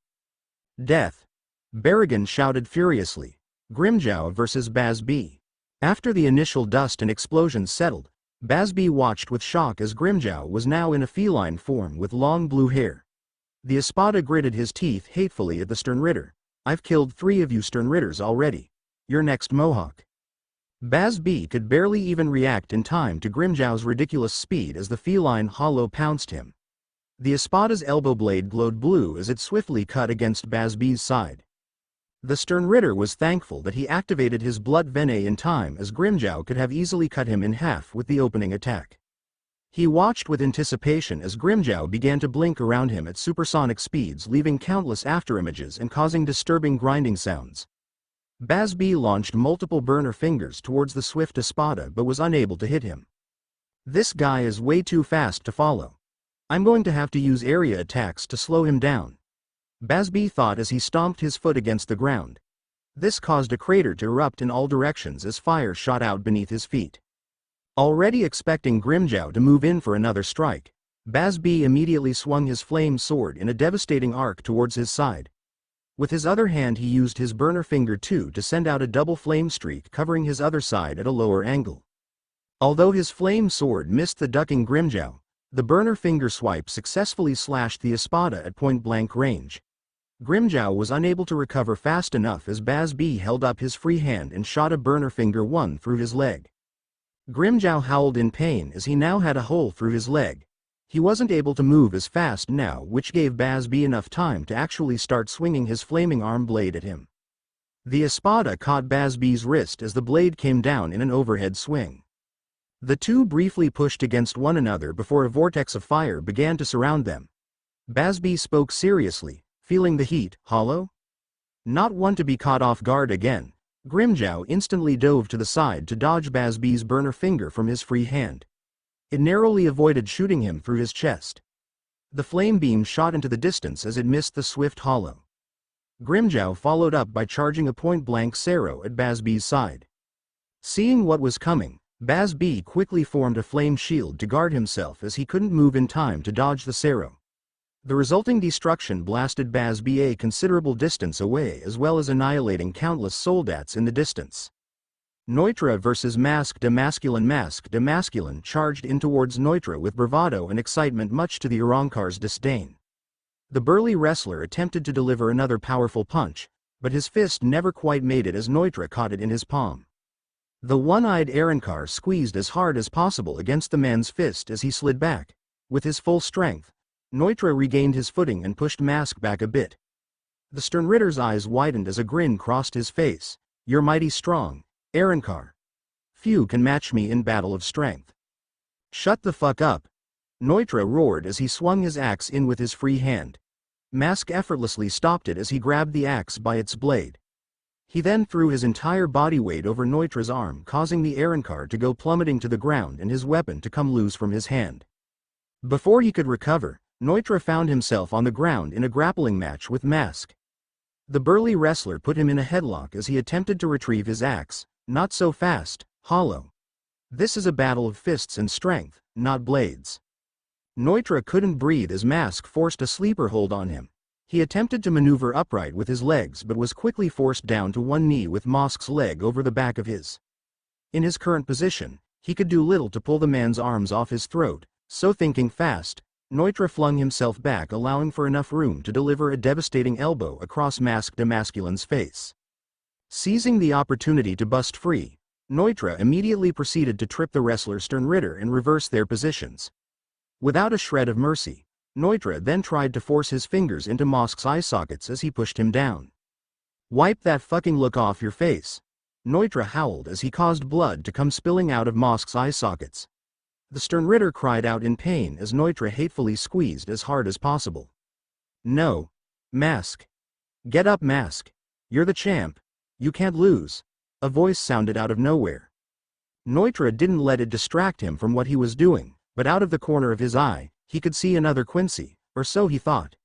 It looked like some pudgy, goofy, and completely ridiculous-looking kid. "You're the hero, Masque. Stop this bad guy," the kid shouted again. Before Nnoitra could realize what had happened, Masque immediately grew in strength as he effortlessly broke free. With furious might, the wrestler leapt up and clothes-lined Nnoitra. He spun in several flips before landing on his back. The Espada recovered quickly and looked up to see Masque de Masculine flexing proudly. The recent injuries to his eyes appeared completely gone now, much to Nnoitra's disbelief. "What the hell?" Nnoitra said, confused. "You can do this, Mr. Masque. Pummel this guy for the Quincies," the kid shouted. Nnoitra wasted no time diving for his axe as Masque charged him again. Luckily, he got there just in time to swing it at the incoming Sternritter. This time, the Arrancar held onto his weapon with both hands, which allowed him to overpower Masque's attempt to catch it again. As the wrestler struggled against the weapon, Nnoitra lifted it higher and moved in closer to deliver a powerful front kick towards the Sternritter. Masque went flying a considerable distance back but managed to regain his bearings before falling over. The Arrancar took this time to glance at the ridiculous-looking child who had been cheering from the sidelines. The kid flinched in fear as Nnoitra glared at him. Without hesitation, Nnoitra appeared behind him and attempted to bisect the boy in two. His attempted murder was unsuccessful as Mask appeared to block the attack. "You leave the innocent fans out of this, monster. If you want to hurt him, you're going to have to go through me, Mask de Masculine. The superstar," the Sternritter bellowed proudly. Nnoitra jumped back, yanking his weapon free, and thought for a moment, "This guy's so retarded, why did I have to fight the lame one? What's with that stupid-ass kid too?" "Superstar, superstar, superstar," the boy shouted proudly. The Iramkar's single eye widened with disbelief as he saw Mask visibly become buffer. He blinked for several seconds as if he couldn't believe it. Did he just become larger? Nnoitra thought, shocked. His inner thoughts were short-lived when Mask sucker punched him in the gut a split second later. As he keeled over in pain, Nnoitra felt the man's massive arms wrap around his waist. Mask got behind Nnoitra now and laughed heartily. "Welcome to Superstar Suplex City." Nnoitra dropped his weapon as Mask began to repeatedly suplex him over and over again, causing ridiculous destruction to the landscape. This went on for who knows how long, and even against his impressive hierro, Nnoitra could feel the effects of the damage. By the time it finally stopped, the Arrancar felt completely dazed and incoherent. He felt Mask's powerful foot then stomp down over his head, causing them both to go sinking into a deeper crater. The wrestler left his foot over Nnoitra's head as he began to flex. "Count down for me, James," Mask said to the goofy-looking boy. 1, 2, the boy shouted the first 2 seconds, but before he could say the third, Nnoitra erupted upward, breaking free of the pin. Mask went flying into the air as a massive uppercut launched him off the Arrancar. Nnoitra retrieved his Zanpakuto again and shouted furiously, "Enough of this goddamn bullshit. Your ass is dead, pray Santa Teresa." Mask landed on the ground just in time to see Nnoitra beginning to transform into his Resurrection. He beamed with eager excitement. Now things are about to get interesting. "Kang Du vs Grimmjow's Fracciones. Let's see what you're all made of then," Kang Du said carelessly. Yulford looked over at the others. "Formation 3 guys, and get in your Resurrections. There's no point in trying to hold back with Sternritters." "Good point," D-Roy nodded. "I was just about to suggest the same thing," Sha Long nodded. Kang Du watched with boredom as the 5 Arrancars all entered their various Resurrections moments later. He looked unfazed by their altered appearances or increased power levels. The Sternritter simply spread his arms in a low stance, causing bladed claws to shoot out of his gauntlets. Kang Du glared at the hollows in stoic anticipation, waiting for them to make a move. Wunderweiss versus Robert Acutron. The Arrancar was much faster than he was expecting, but Robert Acutron moved with matching speed as the two charged one another. The Arrancar fired off barrages of ballast during his advance whilst simultaneously dodging the Sternritter's gunfire. The two played this cat-and-mouse game of shoot-off before Wunderweiss finally closed the distance. With focused dexterity, Robert Acutron narrowly avoided a hand through his chest. He spun around and fired a point-blank Reishi blast directly at the hollow's head. Wunderweiss ducked just in time to avoid it, but a number of other forces caught in its wake were not as lucky. Reaching to his side, the Sternritter pulled out a blade with his other hand. The sword resembled a saber that one might expect a military officer to carry around. With the saber in one hand and the pistol in the other, Robert Acutron unleashed a combination of slashes and shots towards the swift Espada. Wunderweiss managed to avoid the blade, but not all of the gunshots. They easily pierced through his hierro, causing fresh blood to spill from his open wounds. Wunderweiss quickly regenerated, but a moment later he felt unbelievable agony filling his body. Wunderweiss grimaced as he slumped over to a knee. Robert Acutron looked at him sternly. "Not many hollows can withstand purified Reishi hollow points from my Reishi bolter." The Sternritter brandished his large pistol and he pointed it back down at Wunderweiss. As he prepared to fire a headshot into the Arrancar, Wunderweiss rolled over and charged up a Sero. As he came up, the Arrancar fired it nearly point blank at the Sternritter. To his complete shock, a swirl of energy formed around the man's form, causing the energy to fly into some type of portal. Wunderweiss' eyes widened with concern as a second portal opened up to his side, firing the Sero right back at him. He leapt high in the air to avoid the crossfire but was swiftly shot out of the sky by another charged gunshot. Wunderweiss went free-falling to the ground moments later with numerous gunshot wounds covering his body. Femritters vs Arrancar girls. Candace charged a massive torrent of lightning in her hands and threw it into the charging Arrancars. The various hollow girls all dispersed and quickly regrouped around her a moment later. Their swift approach was immediately cut short as Menina's blindsided them with a charge. Most of them dodged, but Mainoli and Mila Rose were unluckily caught in the attack as Menina's sent both to the ground with a simple knockdown.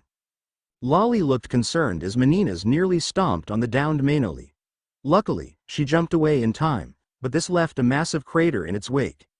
Mila Rose ran in to re-engage Menina's and swung her blade as hard as she could. Instead of dodging it, Menina's grabbed Mila Rose by her wrist and began to squeeze. The lioness Arrancar cried out in pain as Menina's super strength crushed her. Before she could do anything else, Menina's felt Mainoli grab her from behind with her scorpion claw appendages. She used her scorpion tail to repeatedly sting the Sternritter, causing Menina's strength to diminish. The somewhat ditzy-looking Sternritter immediately threw her body weight back and broke out of Mainoli's grasp. She spun around and delivered a powerful kick towards Mainoli, but as her kick went out, Lolly wrapped her leg in bony hollow arms. Lolly struggled immensely against Menina's vastly superior strength, but her successful interruption had given Apache an opening to scissor-kick Menina's in the face. The Sternritter went to the ground a moment later, much to Liltado's disbelief. The Arrancar girls' successful combo was short-lived, as Candace began to blast torrents of lightning at their location. Once again, the girls all dispersed as Candace created a maelstrom near their location. This gave Menina's time to regroup with her, causing the combatants to end up back in another standoff. "Watch yourself next time, Menina's hollows like to swarm," Candace stated as she kept a glare focused on the Arrancars. "These Arrancars are tougher than they look," Menina's noted as her expression became more serious. Candace shook her head. "Not really, these aren't even Espada. These are their trash-tier foot soldiers by the looks of it. Let's take these skanks out and move on to real opponents." "Oh. Who are you calling a skank, you green-haired tramp? Have you even looked in a mirror lately?" Apache immediately voiced with disdain. Candace gave her a condescending laugh. "You mad, goat girl?" "Goat girl? I'm a deer, you blind bitch," Apache shot back angrily.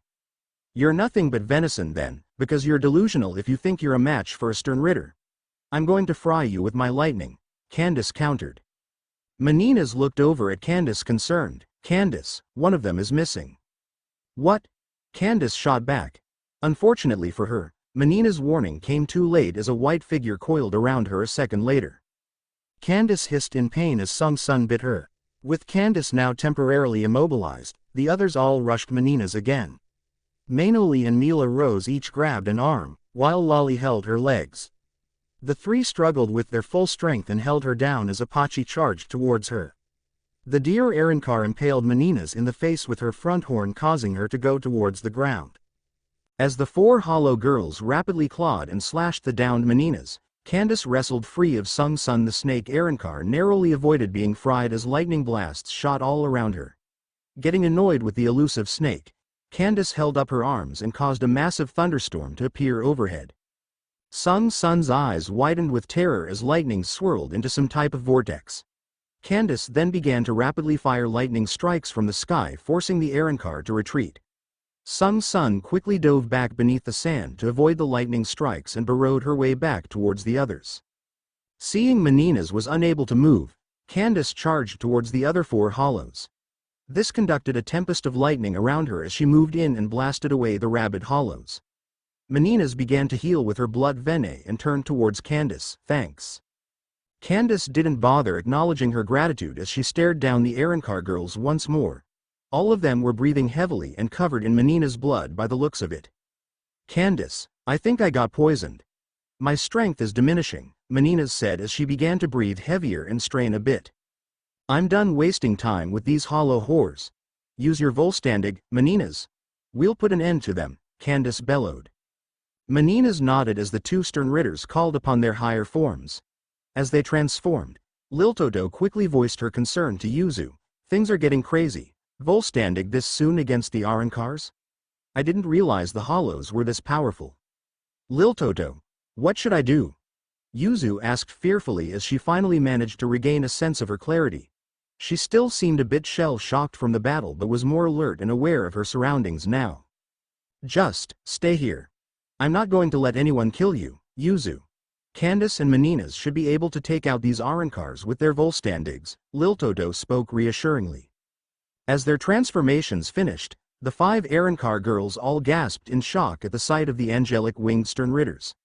Candace's angelic form had aesthetically charged lightning wings and a crackling halo. Menina's wings were simpler, but they were much larger than Candace's and had a likeness to heart-shaped angel wings.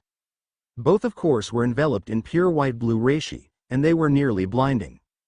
Candace immediately formed a lightning bow after her transformation. As she knocked a colossal lightning reishi arrow, the Arankars all took cover and fled as far as they could. The entire battlefield around them was electrocuted violently as the arrow blasted the entire area apart. It looks like you got them, Candace, Menina's remarked as she looked around cautiously. After it was over, Candace smirked proudly, guess that was overkill, huh? There's still plenty of hollows left to fight, Menina's reminded her as the two descended back to the ground and looked around the war-torn battlefield for more enemies.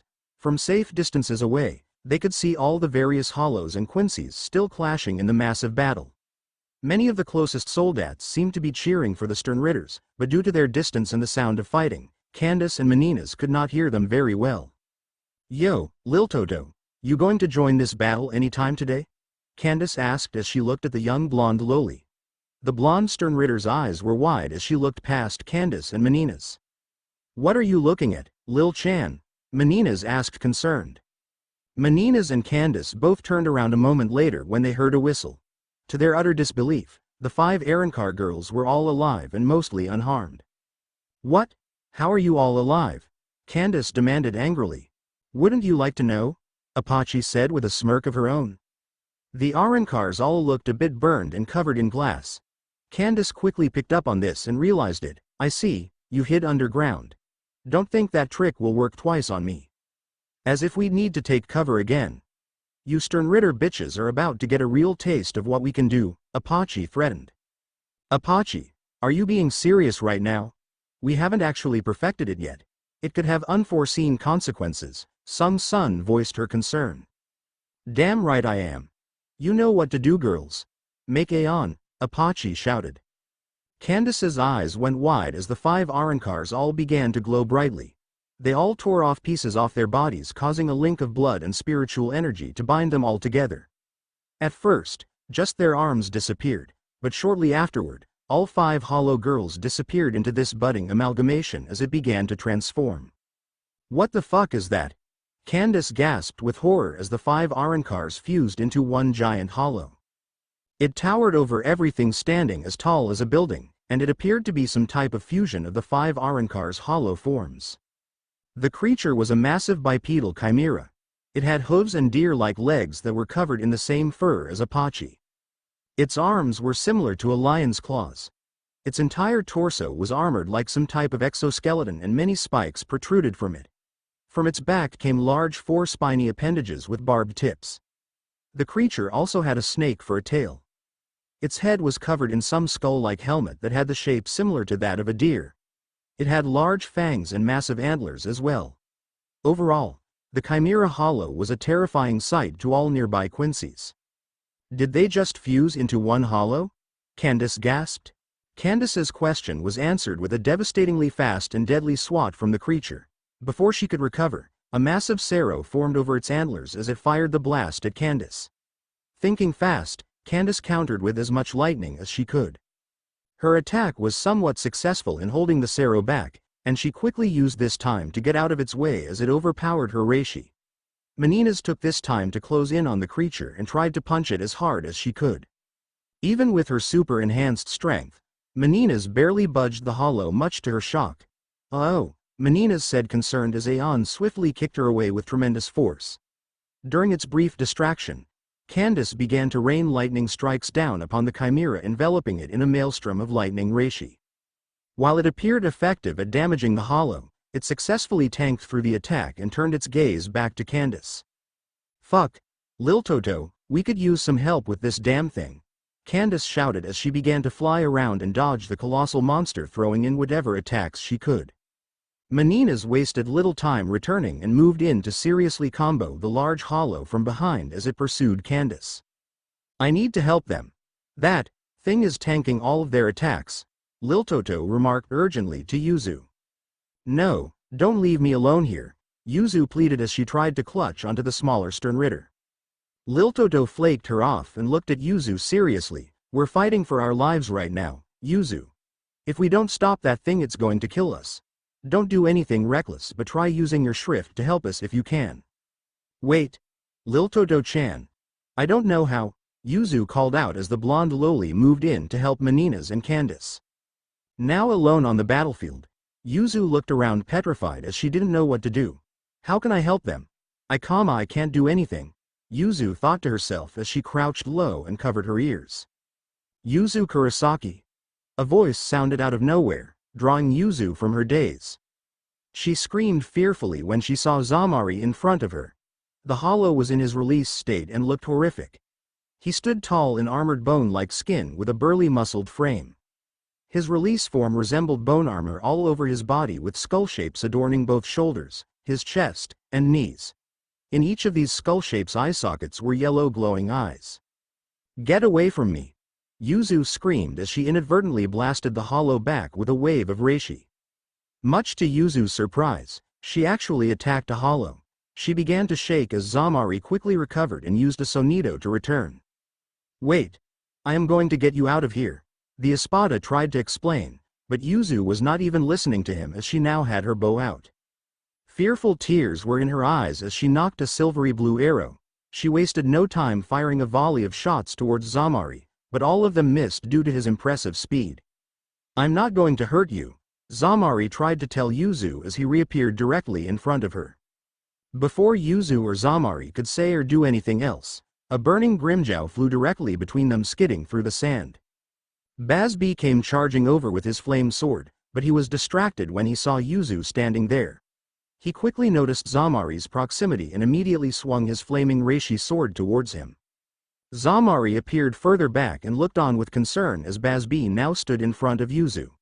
The Mohawk Quincy looked at her seriously. Still alive, Kurosaki? Bazz-B. Yuzu managed to say his name as they briefly made eye contact.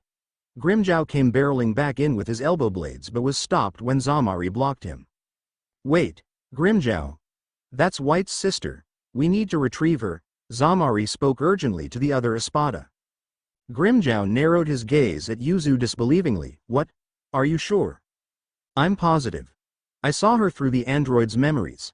White said her name was Yuzu Kurosaki, Zamari explained. Well, get her then. I'm still fighting this wannabe tough guy with his stupid mohawk, Grimmjow replied. Stupid mohawk? Fuck off, you crazy cat man, Bazz-B shot back. Yuzu hid behind Bazz-B now as Zamari tried to approach again. He spoke as calmly as he could. Yuzu Kurosaki, we mean you no harm. I want to take you to safety. It's what your brother would want. Ichi ni? Yuzu said uncertainly as she looked between them and Bazz-B. To her surprise, Bazz-B didn't appear to be protesting it as Zamari came closer. The High King is on his way here right now. I will ensure your safety until his return, Zamari explained. Shit, I'm not ready to blow the secret just yet. I need to keep up appearances a little while longer until her brother gets here, Bazz-B thought urgently as he grabbed Yuzu and pushed her back. This brief distraction gave Grimmjow the perfect opportunity to swipe him from his blind side, knocking Bazz-B to the ground. Shit. Bazz-B growled as he tried to get back to Yuzu. Yuzu now stood alone in front of Grimmjow and Zamari, both of whom terrified her. She backed away slowly and shook her head. I don't. Before Yuzu could finish her sentence, a large figure crashed down and landed heroically in front of her. He had a winged helmet, a cape, and had long blonde hair.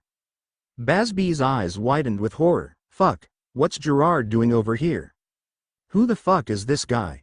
Grimmjow hissed with disapproval. Sternritter M. Gerard Valkyrie, and I'm afraid I cannot allow you to take Yuzu Kurosaki, Hollows, Gerard replied. Just try and stop us then, Grimmjow shouted as he swept in for a quick attack. To his astonishment, Gerard parried his attack with his sword. Grimmjow could barely react in time as the massive Sternritter shield bashed him a second later. The feline Espada went flying towards the ground from the simple attack. Go help the others deal with that giant hollow, Bazz-B. I'll handle these two, Gerard dismissed Bazz-B. I have this under control. Bazz-B tried to protest, but he was immediately silenced by a simple look from the elite Sternritter. Also, you might want to use your Vollständig against Espada, assuming you're trying to win here. Gerard followed up calmly. Fuck, why'd I get the feeling they're onto me? Bazz thought fearfully. He obeyed the command and left Gerard to fight them as he took off in Aeon's direction. The creature was ridiculously powerful as it was holding its own against Candace, Liltoto, Meninas, and even as Nnoitra now. 4 Sternritters can't take that thing down. What the hell is it? Bazz-B wondered as he moved in to help them. Nallil vs Bambietta. Getting tired, Arrancar? Bambietta demanded as she herself was panting heavily. Nell caught her breath and shook her head, not even close. They had been fighting non-stop for a while now and were both getting rather exhausted. Nell had been gaining the upper hand extensively ever since going into her Resurrection, but she was gravely concerned with the fact that Bambietta still hadn't activated her Vollständig. That's funny, because you look used up and finished to me, Bambietta laughed. Then come and finish me off, if you can, Nell taunted her. The Sternritter laughed at Nell's confidence. I guess you forgot that I still have Vollständig. Nallil watched with stoic concern as Bambietta's holy form finally activated. The last time she had faced off against Bambietta's full power, she lost. Her training and the Hueco enhancements had proven useful in putting up a better fight this time around, but Nell was genuinely surprised by Bambietta's increased power. She's stronger than the last time we fought. I guess losing to Ichigo must have pushed her to train harder as well. How am I going to defeat her? I'm exhausted, Nell brainstormed briefly as Bambietta finished her transformation. Nell kept a stoic expression plastered on her face as she patiently waited for Bambietta to make the first move. In truth, she was also still trying to catch her breath. Bambietta looked completely rejuvenated now, much to the Arrancar's disdain. The centaur Espada grimaced in annoyance as Bambietta flew over her and rained down a barrage of explosive ordnance. She swiftly dodged the attacks, but they were much larger and undoubtedly far more powerful now. The battle continued like this for a while as Nell continuously dodged Bambietta's attacks while looking for an opening. She attempted to impale Bambietta midair on several instances, but to her annoyance, Bambietta was able to outmaneuver her in the air far more successfully. I can't do anything to her if she can fly that quickly. My Resurrection isn't well suited for dealing with this type of opponent. All of my projectile attacks are dodged, and my stronger ones would take too much time to use before she got a hit off on me. I'm literally powerless to stop her, Nell thought, frustrated. What's the matter, Hollow? Don't tell me you're giving up already, Bambietta smirked. Nell growled at her condescending opponent. This isn't over yet. I'm still breathing, am I not? It's funny you would mention that, because I've grown tired of you now, Bambietta responded callously as she held up her hand and closed it violently into a fist. Nell immediately realized what was happening, but it was too late to get away as a reishi bubble formed around her entire location. No, it can't end like this. I can't fail Ichigo and the others, Nell thought desperately right before it exploded. The shockwave and blast radius from this attack stretched across most of the battlefield, knocking down many lesser soldiers and causing sand to blow in all directions. When the blast receded, Nell was now revealed to be half dead in a crater with most of her clothes burned and her Resurrection now gone. The Espada appeared unconscious now, much to Bambietta's satisfaction. She smugly flew down and went closer to personally finish the Espada off, but before she could reach Nell, the Espada's Fracciones all blocked her. Gantenbane, Cheruchi, and Dordoni all appeared heavily beat up, but the 3 Arrancars stood ready to fight. Bambietta practically laughed at them. More hollows? What a joke. Wait, I remember you guys. Weren't you her little friends? Shut up, Quincy. You're not going any further, Gantenbane bellowed angrily. Bambietta shook her head in amusement. Is that right?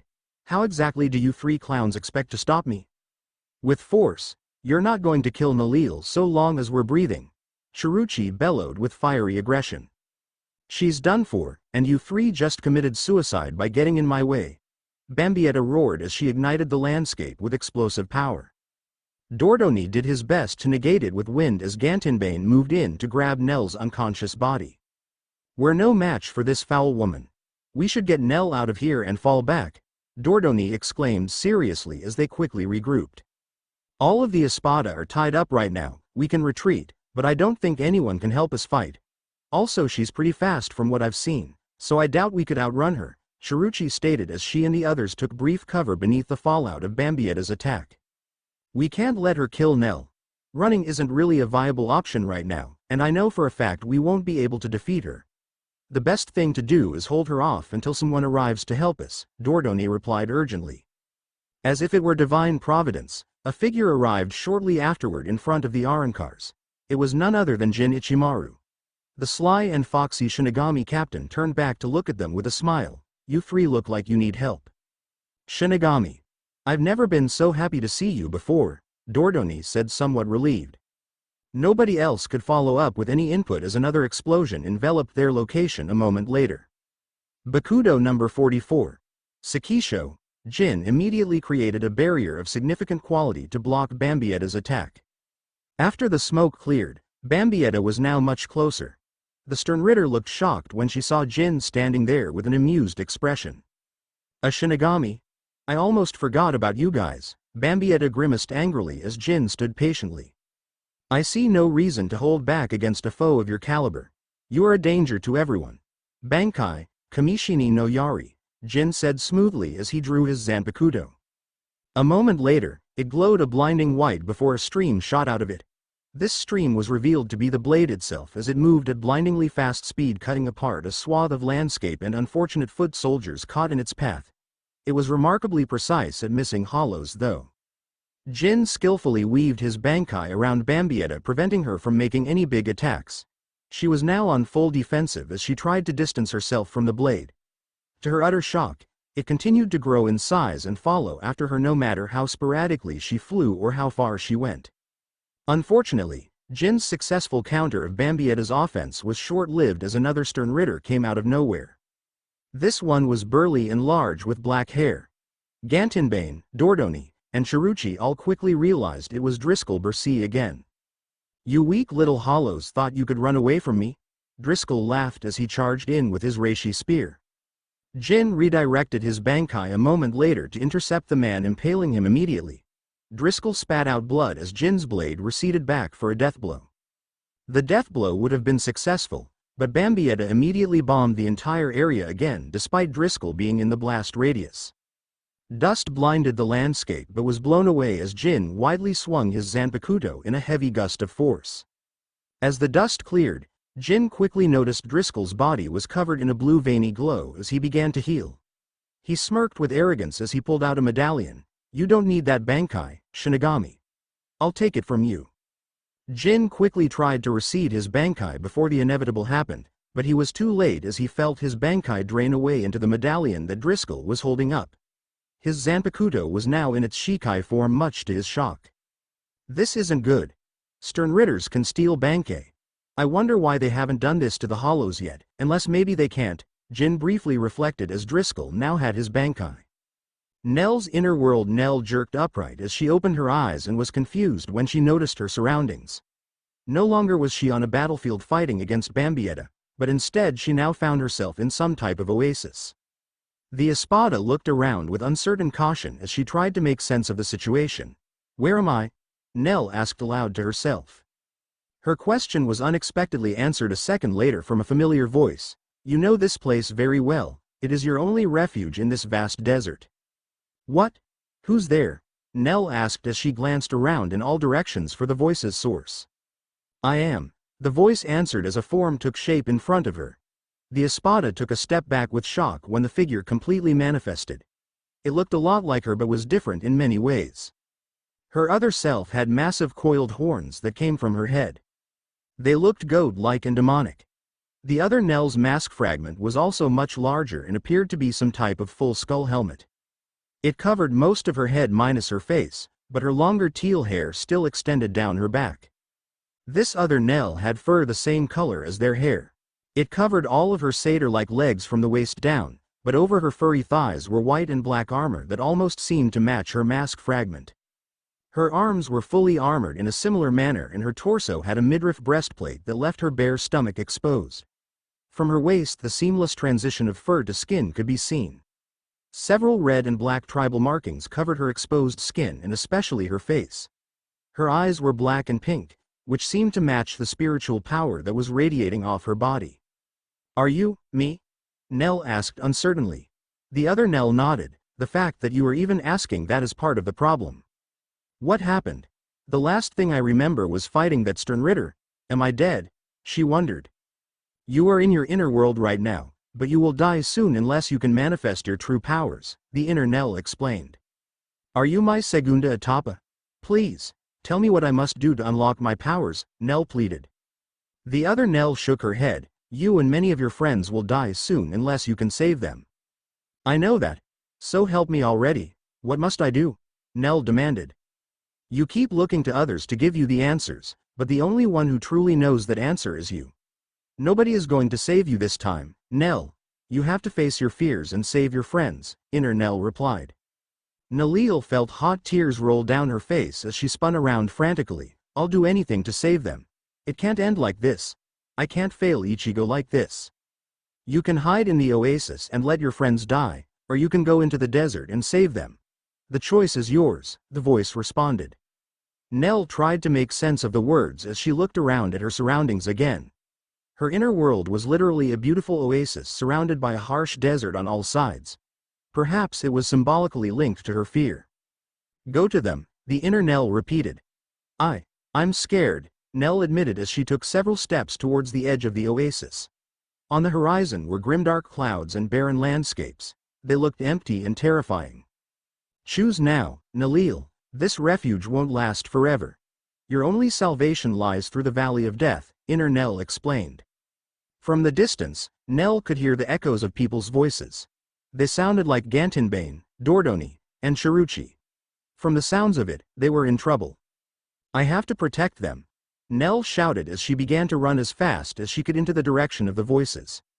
As she advanced, the sky got visibly darker, and the voices of despair grew louder. She continued until there was nothing but darkness. Finally, she reached a distant light in the distance. As she ran up to it, Nell felt her inner world change as she was now in Las Noches, overlooking a balcony. From its heights, she looked out over the lands below. She saw Arrancars everywhere and a beautiful city surrounding the palace. Large statues of the Espada decorated the surrounding pillars of the palace. Tears filled her eyes as she took in the entire scene. It was a perfect world.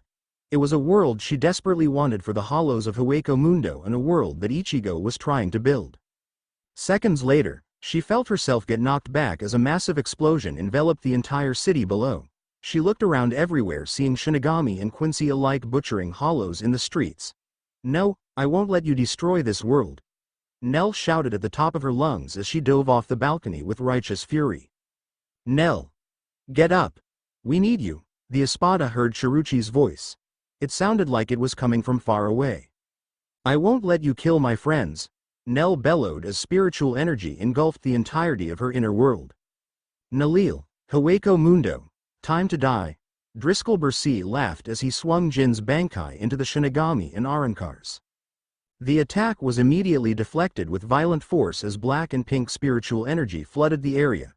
Dordoni, Chiruchi, and Gantenbane all gawked as Nell was now awake again, in a new form. It can't be. Did she awaken Segunda Etapa?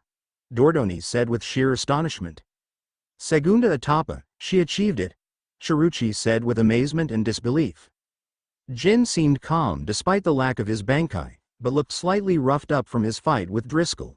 He turned towards Nell and widely opened his eyes. The Shinigami said nothing, but his mind was racing. Another hollow achieved Segunda Etapa. I don't know whether to feel relieved or horrified by this. Bambietta looked horrified by the newly transformed and fully healed Nell. What the fuck? Did you just transform again? These stern Ritters stole my Bankai somehow, Nell-san. Would it be possible for you to kill that one and help me get it back? Jin asked Nell as he pointed at Driscoll.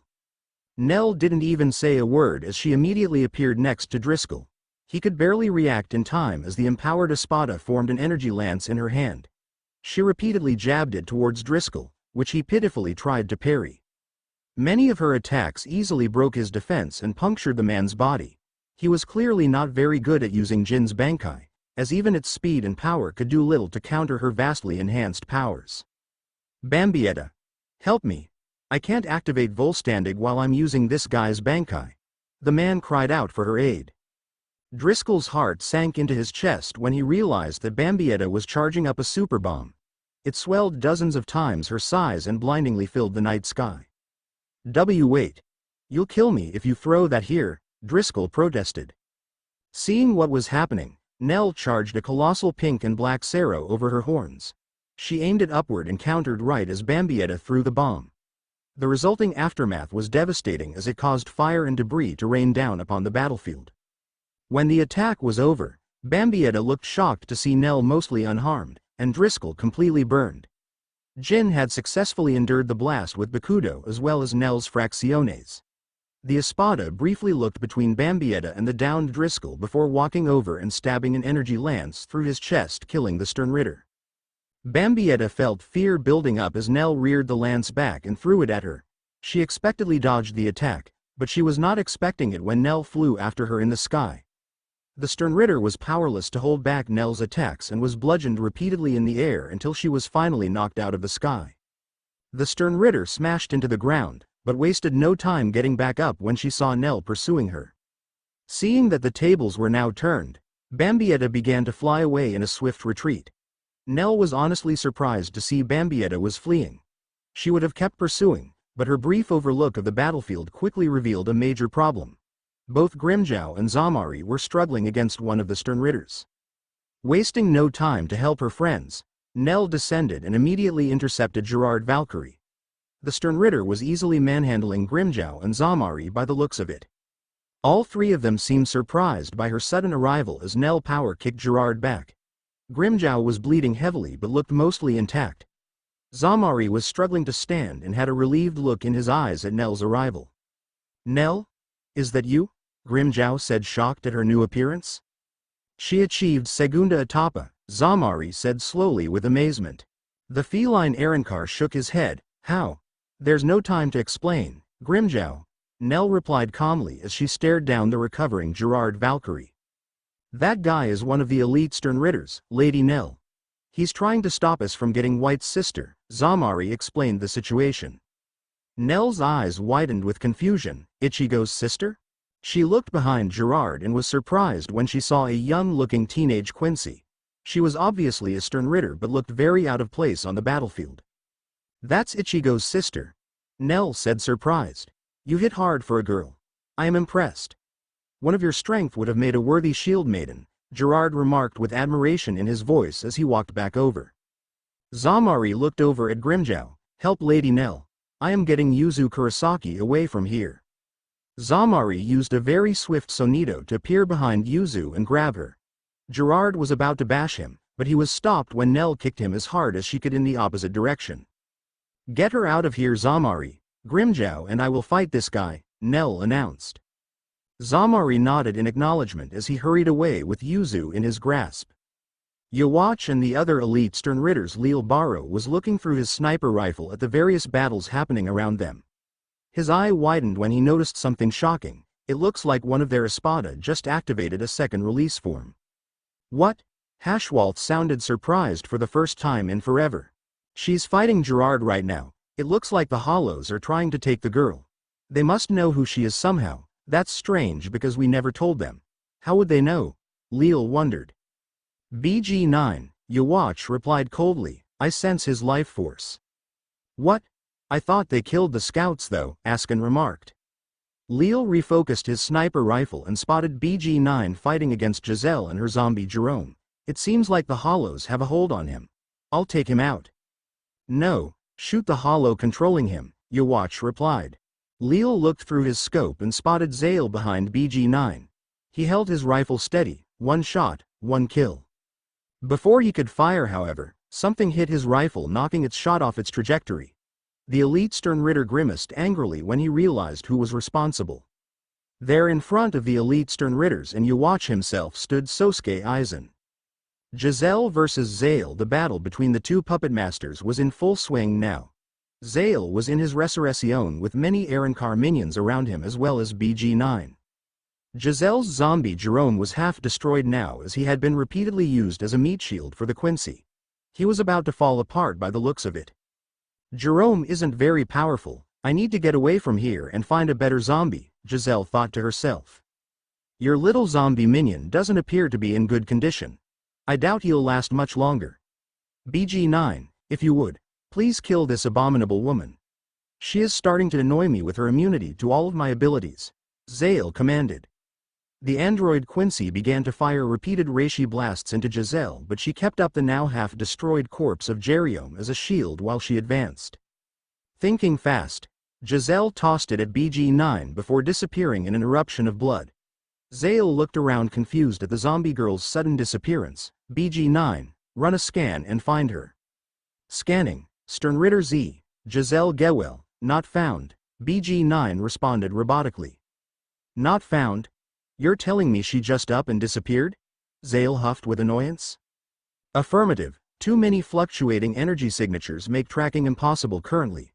Recommendation, destroy all corpses on the battlefield, BG9 replied. Zale sighed as he nodded. Very well. Let us find some. Minions, make sure you bring the payload with us too. Giselle, now a considerable distance away from Zale, the zombie Sternritter briefly took cover. She looked around the battlefield with a patient observation. Gremmy is still fighting that Espada. Where's Bambi-chan at? Giselle's observation quickly locked on to the sight of Nell in new hollow form fighting against Gerard Valkyrie. Did she win against Bambi-chan? That's surprising. The zombie Quincy then spotted a massive chimera-like hollow battling multiple Sternritters. It seemed to be faring well against them much to her surprise. Candace, Meninas, Bazz-B, Liltoto, and Nnoitra are all fighting that thing. Impressive. Where is Bambi-chan though? If she's dead I can resurrect her. The zombie girl's inner thoughts were cut short when she finally spotted Nianzal and Berenice. They were both fighting against a swarm of lesser Arankars by the looks of it. Despite Nianzal's incredible defensive power, he was not faring as well offensively against them. Giselle swiftly moved in towards their battle. Grimmjow was rapidly pouncing and attacking Nianzal, but to no avail. Can you get rid of these guys already? They're starting to get annoying, Nianzal said to Berenice. Hey guys, do you need some help? Giselle chirped as she ran up next to Berenice and Nianzal. Both looked a bit shocked by her sudden appearance. Fall back for now, we can't take 3 Sternritters on, Grimmjow ordered the others as they all fled back immediately. Peeved. These hollows are very cowardly, Berenice remarked with amusement at Baraggan's Fracciones retreating. Giselle walked right next to Nianzal and Berenice and laughed. Well, it doesn't make tactical sense for them to fight 3 of us. The hollows are actually smart about how they fight. Survival is more important than glory. Why aren't you fighting right now, Giselle? Berenice asked with disapproval in her voice. I was looking for some zombies, Giselle replied honestly. Berenice shook her head. Well, go find some then. I already have, Giselle said darkly. What? Berenice gasped as blood encircled the 3 Sternritters in a massive orb. Nianzal's powers predictably negated it from himself, but he immediately felt many sharp pains puncturing his skin all over his body. I placed a few surprises in your coat the other day, Nianzal. Direct attacks are useless against you, but how can you negate something that's in your skin? Giselle said maliciously as the Sternritter began to hemorrhage from some unknown means. He cried out in absolute agony and felt a horrible itching cover his entire body. Blood mites, one of my secret abilities. It's a very convenient way to slip your defenses. Nobody ever suspects them, she replied almost evilly. Giselle, what are you? He didn't get to finish his reply as the zombie managed to bind him with blood. Berenice and Nianzal could only watch with horror as Giselle channeled her own blood through his wounds, causing his entire body to spasm in agony. Berenice immediately tried to kill the zombie with a Helig file, but she quickly felt Giselle grab her arm. Blood mites crawled off of Giselle's body and began to burrow their way into Berenice's skin. My powers don't work directly on living Quincy's, but if my blood gets inside of your body and makes its way to your heart, then it is able to take hold. Both Sternritters tried to activate their blood venae, but upon doing so, Giselle's blood flooded their bloodstreams, causing both to lose their wills completely. Moments later their skin darkened into a grayish corpse-like color. A shame I had to play this trump card so early, but oh well. I should go find Kangdu now that I have them, Giselle thought to herself. The zombified Nianzal and Berenice mindlessly followed her as Giselle began to search for Kangdu. Berenice, use your tracking ability and find Kang Du for me, Giselle ordered her zombie. Where is Kang Du? Giselle asked blankly, causing her to immediately change directions and point. Giselle looked at her with a wide grin. Such useful powers, too bad you never put them to good use. Luckily, you have me now to remedy that problem. Without delay, Giselle and her two zombies headed for Kang Du's direction. Kang Du vs. Grimmjow's Fracciones. Kang Du had successfully killed every one of Grimmjow's Fracciones. He pulled his iron claws free from Ulfort, his final victim, and shook his head. What a bunch of weaklings, Kang Du said aloud as he looked around for another opponent. His moment of respite was short-lived as Giselle arrived moments later. The scarred stern Ritter turned to notice her immediately. His eyes widened a bit when he saw Nianzal and Berenice were zombies. Giselle? What are you doing over here? He asked stoically. I came to back you up, Giselle said as innocently and cheerily as possible. The other stern Ritter immediately brought his guard up. Do I look like I need your help?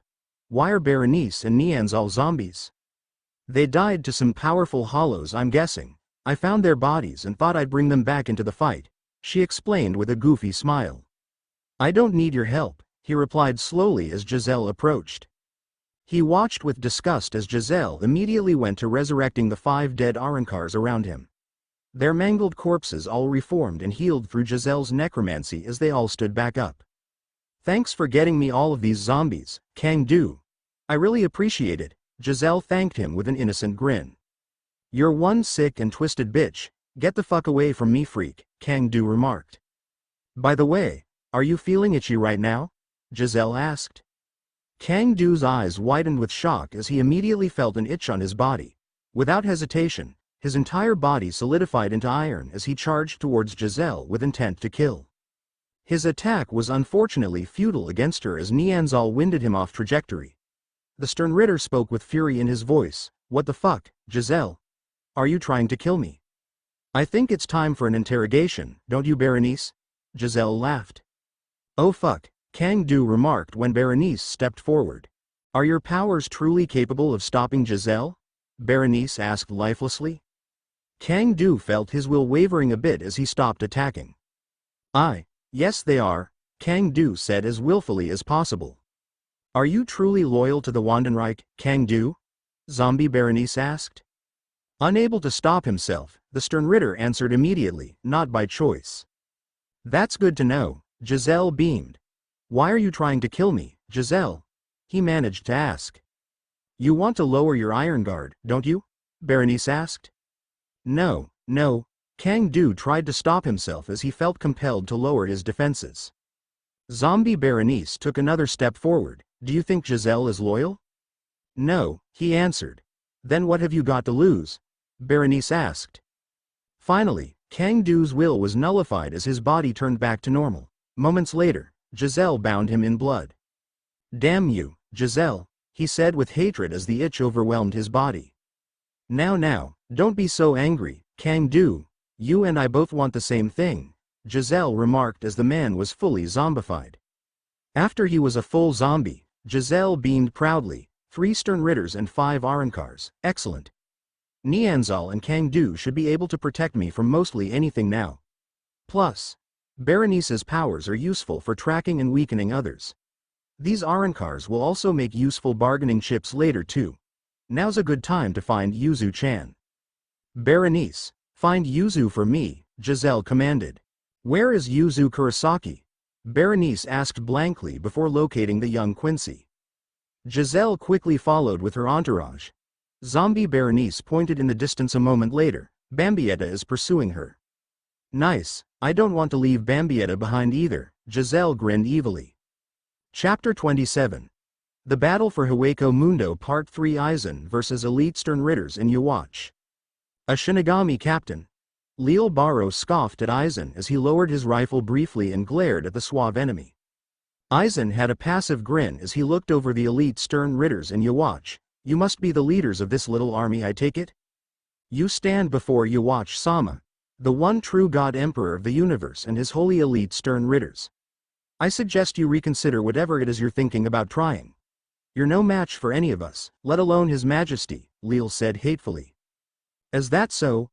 I wonder why you're waiting in reserve back here then. Perhaps it's simple pride and a lack of interest. Perhaps you don't wish to sully your hands with battling hollows. Or perhaps you're back here guarding your all-powerful emperor. Would I be wrong to assume as much? Eizen smirked. Sosuke Eizen, you're the traitor captain that murdered the Central 46. I assume you're the reason the hollows are this organized and powerful? Yuwatch asked with annoyance in his voice.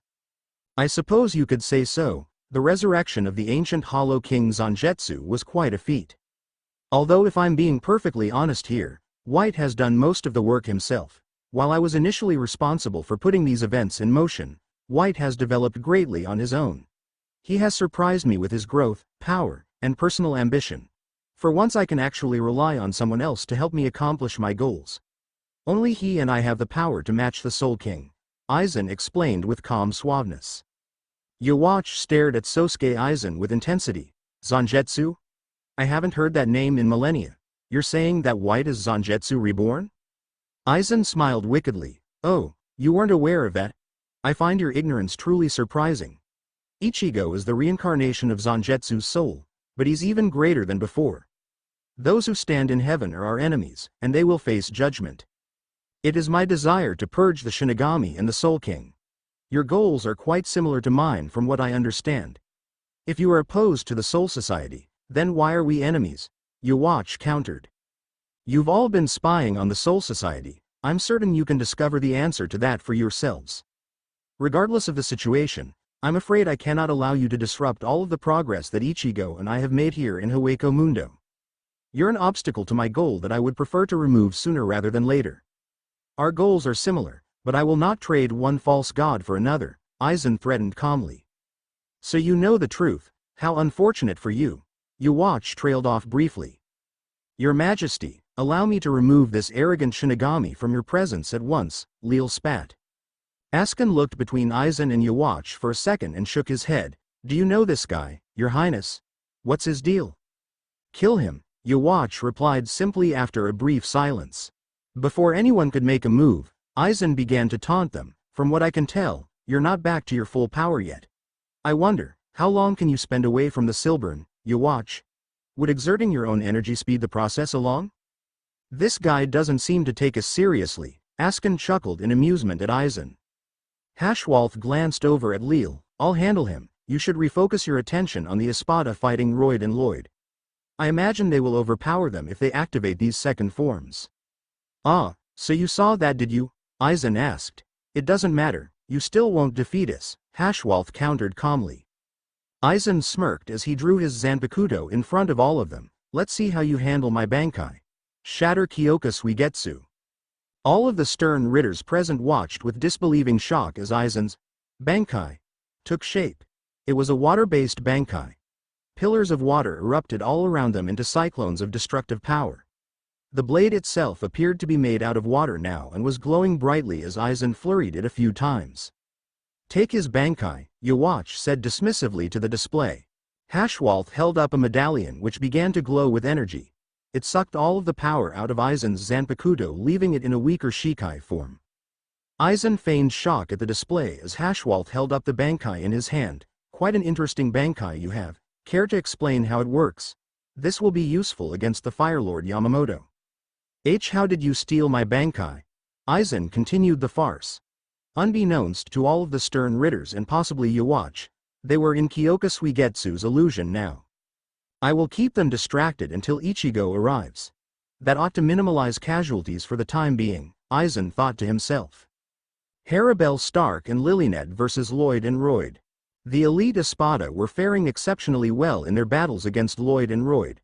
Both were in their resurrections battling their own doppelganger opponent. Nothing of worth really happened in the battle yet, but all of them stopped briefly when they looked further away and saw Eizen and the elite stern Ritters in some type of clash. What shocked all of them was the fact that Hashwalth was swinging his sword around at nothing while Eizen and the others all stood there mostly motionless.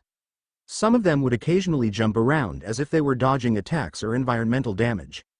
Lloyd seemed especially concerned about it as he glanced over at Royd. Something is happening with His Majesty right now. We need to dispose of these Espada and return to him at once. Realizing that Eizen was buying time for the army, Harabel immediately intercepted Lloyd and smashed him back. Lloyd was currently in the guise of Stark.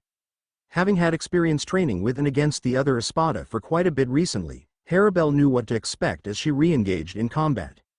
Stark, we have to keep these guys away from the Shinigami and the elite Stern Ritters. He's buying us time right now, the blonde woman announced urgently. Stark nodded stoically as his face was very serious for once. There's no point in holding back with these grunts. We need to take advantage of the distraction and kill those elite Stern Ritters before they can wreak havoc on the battlefield. You have no way of defeating us. We possess all of your powers in these forms. Royd spoke blankly to Stark. He was wearing Harabel's guise. You can copy our powers but try copying our souls. Segunda etapa, Harabel, we'll destroy them with overwhelming power. Stark actually growled. I was just about to suggest the same thing, the stoic blonde nodded. Lloyd cocked his head confused. Segunda etapa?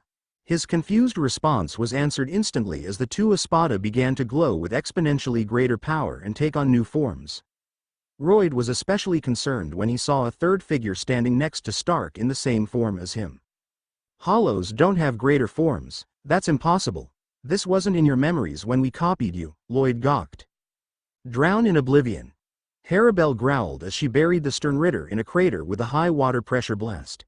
It was so powerful that it went through the surface of the ground and shot below in the Manos forest. Harabel wasted no time following the Stern Ritter down there. Meanwhile, Royd was massively disadvantaged fighting against Stark and Lilynet now. Despite having Harabel's Resurrection, he could do little to fight back against the double team. Draw him off Stark, there'll be too much friendly fire if we fight him this close to the army, Lilynet suggested. The brown-haired man nodded in response as he began to guide Royd away with gunshots. Nnoitra vs. Mask the Rabid Mantis Espada was whirling strike after strike against the burly wrestler Stern Ritter. Much to his annoyance, Mask could tank the attacks extremely well and seemed to be constantly healing from the obnoxious James Kid and his cheering. Nnoitra made many attempts to attack the child but was unsuccessful in all of them. Luckily, Nnoitra's endless swinging of his four sides had put the Stern Ritter on full defensive now. Mask would occasionally get in a sucker punch here and there as well but was typically punished with a brutal slash. The Espada's advantageous onslaught was short-lived unfortunately as Mask managed to tank through a series of stabs and slashes pouncing on top of Nnoitra. The wrestler proceeded to disarm and break each one of the Espada's arms before even ripping one off. Nnoitra growled in pain as he regenerated and reached for his weapons which were all slightly out of reach now. Mask repeatedly bashed and punched him in the face causing the two to go sinking into a crater again and blood to splatter everywhere. Realizing the danger he was now in, Nnoitra regrew his missing arm and swiftly impaled Mask through the throat with a bony hand. Blood was everywhere as Mask began to gasp for air and bleed out. Nnoitra followed up by squeezing tightly around the impaled area and shouting, "I'll rip your fucking spine out." Doing just that, Nnoitra ripped out a large chunk of the impaled throat causing Mask to fall over and gasp in dying agony. Nnoitra didn't waste time getting up and instantly going after James now. He knew he would only have a small window to kill the kid that was healing his opponent. "Mr. Mask, no. You have to get up, Superstar, save me," James cried out in terror as the Mantis Espada brutally jumped towards him like a rabid beast. "Die you annoying little shit," Nnoitra howled with complete hatred. "Volstandig." Mosk's voice drowned out the battlefield. Despite his efforts, Nnoitra came up short as something grabbed his ankle from behind. He immediately felt himself being hurled around like a ragdoll and being repeatedly slammed into the ground. In his brief recovery, Nnoitra looked on in shock to realize that Mask was now in a winged and glowing form. "For fuck's sake. I can't fight this guy with this goddamn kid healing him. I need some damn backup," Nnoitra thought to himself. While he detested the idea of wanting help in this situation, even he realized the danger he was now in. Luckily for him, backup seemed to arrive as another hollow appeared at his side. "Nnoitra-sama, do you need my assistance?" "Tessera," Nnoitra spoke the name of his fraction. "Will I be in your way, my lord?" Tessera asked cautiously. Nnoitra looked at him seriously. "You see that annoying little bitch kid over there? He's healing my enemy. Kill him while I deal with this damn guy." "As you command, my lord," Tessera nodded. Mask immediately went in to try and attack Tessera now but was unable to land a hit as Nnoitra intercepted him with a fast swipe.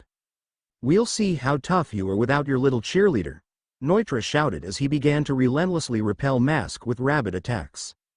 Despite his best efforts, Nnoitra was extremely disadvantaged against Mask in his holy form now. The Stern Ritter turned around to body slam him before charging after Tessera. Unfortunately for Mask, his attempted rescue was cut short as Nnoitra impaled him from behind with all four sides. Sinking his legs into the sand, he pulled back with all of his strength. This didn't stop Mask, but it slowed him to a struggling walk. Nnoitra roared at Tessera as he held the Stern Ritter, "Kill him, Tessera." Wasting no time, the blonde Numeros viciously attacked the child and began to start hacking his body apart with his blade. This sent Mask into a frenzy as he broke free of Nnoitra's grip and howled like a madman, "James, no." To his utter horror, the unusual child was now dead in a heap of blood. Mask instantly went berserk upon reaching Tessera as he snatched him by the throat and began to squeeze as hard as possible. The Arrancar gasped for air as Mask choke slammed him as hard as possible into the ground. "You will pay for attacking him, you monsters," Mask bellowed as he raised his leg to curb stomp the now unconscious Tessera. Before the finishing move could land, Nnoitra pounced on Mask from behind again, impaling him with two sides.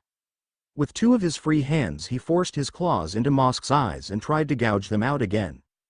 Mask screamed in pain but managed to throw Nnoitra off of him before too much damage could be done. The Espada panted with furious adrenaline as he got back up and stared the Stern Ritter down again. Much to his relief, Mask was no longer regenerating at any noticeable rate. His holy form even seemed a bit dimmer than before. Nnoitra quickly turned his gaze to Tessera, who looked like he was in very bad shape. He watched with curious shock as James's body began to dissipate into holy energy. He didn't have any time to contemplate the unusual event as he saw Mask's holy form dissipate as well. He felt a bit of relief until he saw the residual energy reconverting into the James kid again. Mask's anger calmed afterwards as he spoke with approval. "I will not fail you again, young James. You got this, superstar. Beat that monster," the newly formed James shouted. "What the fuck? Did he use his own power to recreate that annoying little shithead?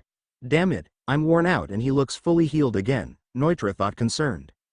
Aeon versus many Stern Ritters. The monstrous hollow chimera, Aeon, rapidly battled off scores of enemies as more and more soldats and Stern Ritters tried to focus fire on bringing the beast down. Candace engulfed the beast in a tempest of lightning and stunned it, which gave the others a brief window to land attacks. Bazz-B fired multiple burner fingers into its limbs while Menina's repeatedly bashed at the legs trying to bring the creature down. As Note followed up by placing the creature in a daze and impaling it with blackened spikes. While these attacks were successful, they proved somewhat ineffective at doing any major damage. To their dread, the hollow was regenerating at an unusually fast pace. "How powerful is this damn thing? The 5 bitches that turned into it sure as hell weren't this powerful," Candace demanded as Aeon seemed to be breaking free of his not sphere powers and getting up. All of the Stern Ritters present were in their Volstandig forms minus as Note. Liltoto looked at Candace urgently. "Keep that lightning going, Candace. I'll restrain if further." "Oh yeah? How the fuck do you plan on doing that?" Candace demanded as she amplified the lightning surge that was pushing Aeon into the crackling ground. Venusfliegenfalle. Liltoto channeled maw-like plants out of nowhere as they began to coil around Aeon's limbs. The maws of these massive Venus flytraps began to bite into Aeon, ripping chunks of flesh out. Most, however, stayed clamped in order to hold the beast still.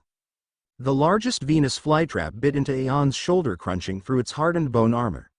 Hollow blood began to spill out, which left a sizzling burn on the plants that was akin to acid. Liltoto's mouth then inhaled exponentially larger than her body as she sucked in air. She proceeded to spit some strange mucus all over the plants and Aeon, causing a slimy adhesive tar to coat them. This protected the plants from Aeon's blood, and it forced Aeon into a literal sticky situation. The largest Venus flytrap seemed to be sucking out the creature's energy as Aeon's wild writhing began to slow down a noticeable amount.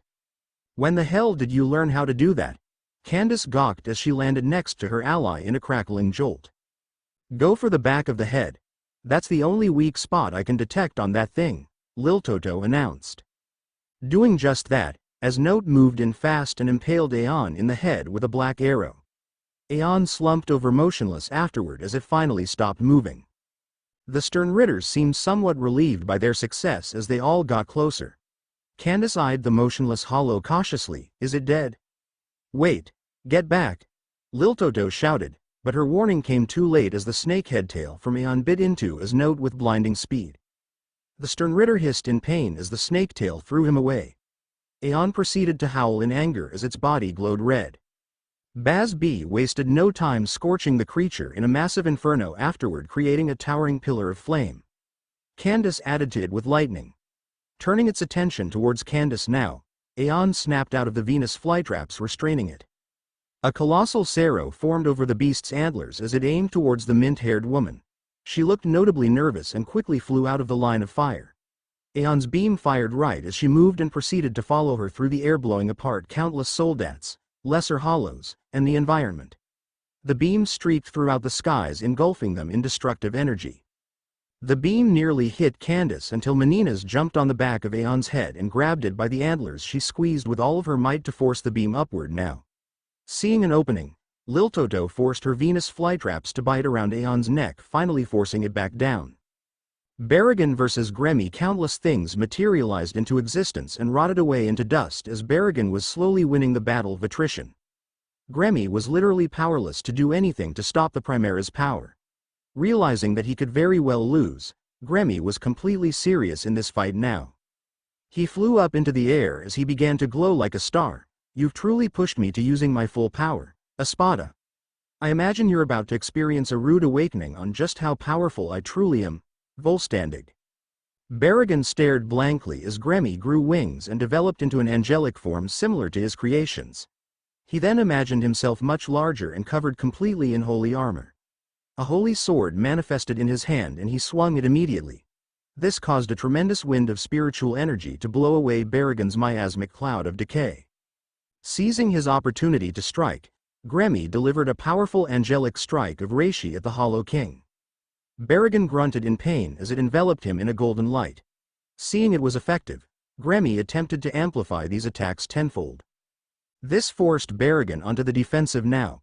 Each time he attempted to recall his miasma, it would blow away with deafening holy winds. Gremmy's voice spoke loudly with an added bass over the loud wind in the battlefield below. Your miasma can no longer touch me or anything. My holy winds negate them entirely. I am a divine angel. A god of visionary power and might. Any last words before I kill you? Gremmy's smugness was short-lived as a blinding surge of black and purple spiritual power exploded outward.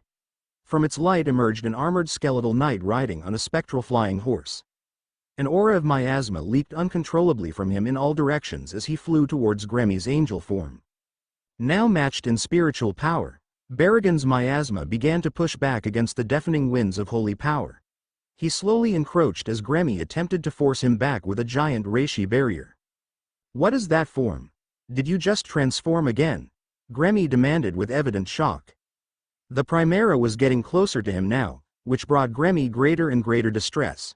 Realizing how drastic the situation was becoming, the stern Ritter reached his hand up skyward and summoned a meteor overhead. It engulfed the skies in red as it got closer towards Hueco Mundo. I'll kill everyone on this battlefield if you let that meteor hit the ground. I doubt even you would survive a blow from that, Gremmy boasted. Looking up at the sky, Baraggan saw the colossal celestial body moving unnaturally fast as it was on a collision course. Baraggan growled as he began to gather power in his axe, Hasha de Singularidad. A colossal hole formed around the axe head as it began to suck in all light and spiritual energy nearby. Gremmy could only gawk in disbelief as Baraggan then swung the weapon at him. Much to his shock, Gremmy felt himself being sucked in by an unstoppable force. He struggled to the best of his ability to resist the gravity he was now caught in but wasn't able to break free. Baraggan proceeded to swing his axe as hard as possible, which reversed the pulling force and sent Gremmy flying towards the encroaching meteor. To the Primera's satisfaction, Gremmy collided with it, causing it to crack and shatter a massive chunk into pieces.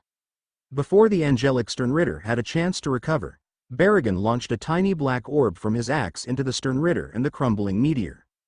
Everything condensed into the singularity as it completely consumed the meteor and even began to start ripping chunks out of Hueco Mundo's ground.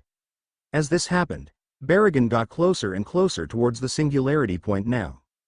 At this range, time was almost paused as nothing moved at a speed one could even see. Gremmy himself looked around in horror when he realized his situation. He tried imagining things to escape this situation but couldn't. Time was frozen and he was stuck. Baraggan's voice caught his attention a moment later and spoke with stoic malice. Nothing you imagine will break free from a black hole. You're in the event horizon now. Eventually you will die in this eternal purgatory as it slowly rips your body apart atom by atom. Mere seconds for me will be an eternity for you. You will feel the pain of your final seconds of death for a very long time. What? No, I can't be stuck here. Gremmy began to howl in hysteria and now pain. Only a being of greater spiritual power could escape, and you're not more powerful than I am.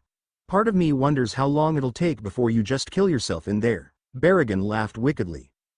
Meanwhile, outside of the singularity, Baraggan watched a colossal explosion supernova out of his collapsing singularity now. The blast radiated throughout the skies as a meteor shower rained across the battlefield from meteor chunks that hadn't been sucked in or vaporized. He shook his head a moment later, if he could imagine anything, then cutting through space and time might have freed him from that attack. What a fool. Despite his success, Baraggan was somewhat disturbed to see how the battles were faring around him. Part of him wanted to go assist some of the others that obviously needed help, but he knew getting to the elite stern Ritters was a much more important task for him. Nevertheless, the sight of Nnoitra on his back about to die did catch his attention.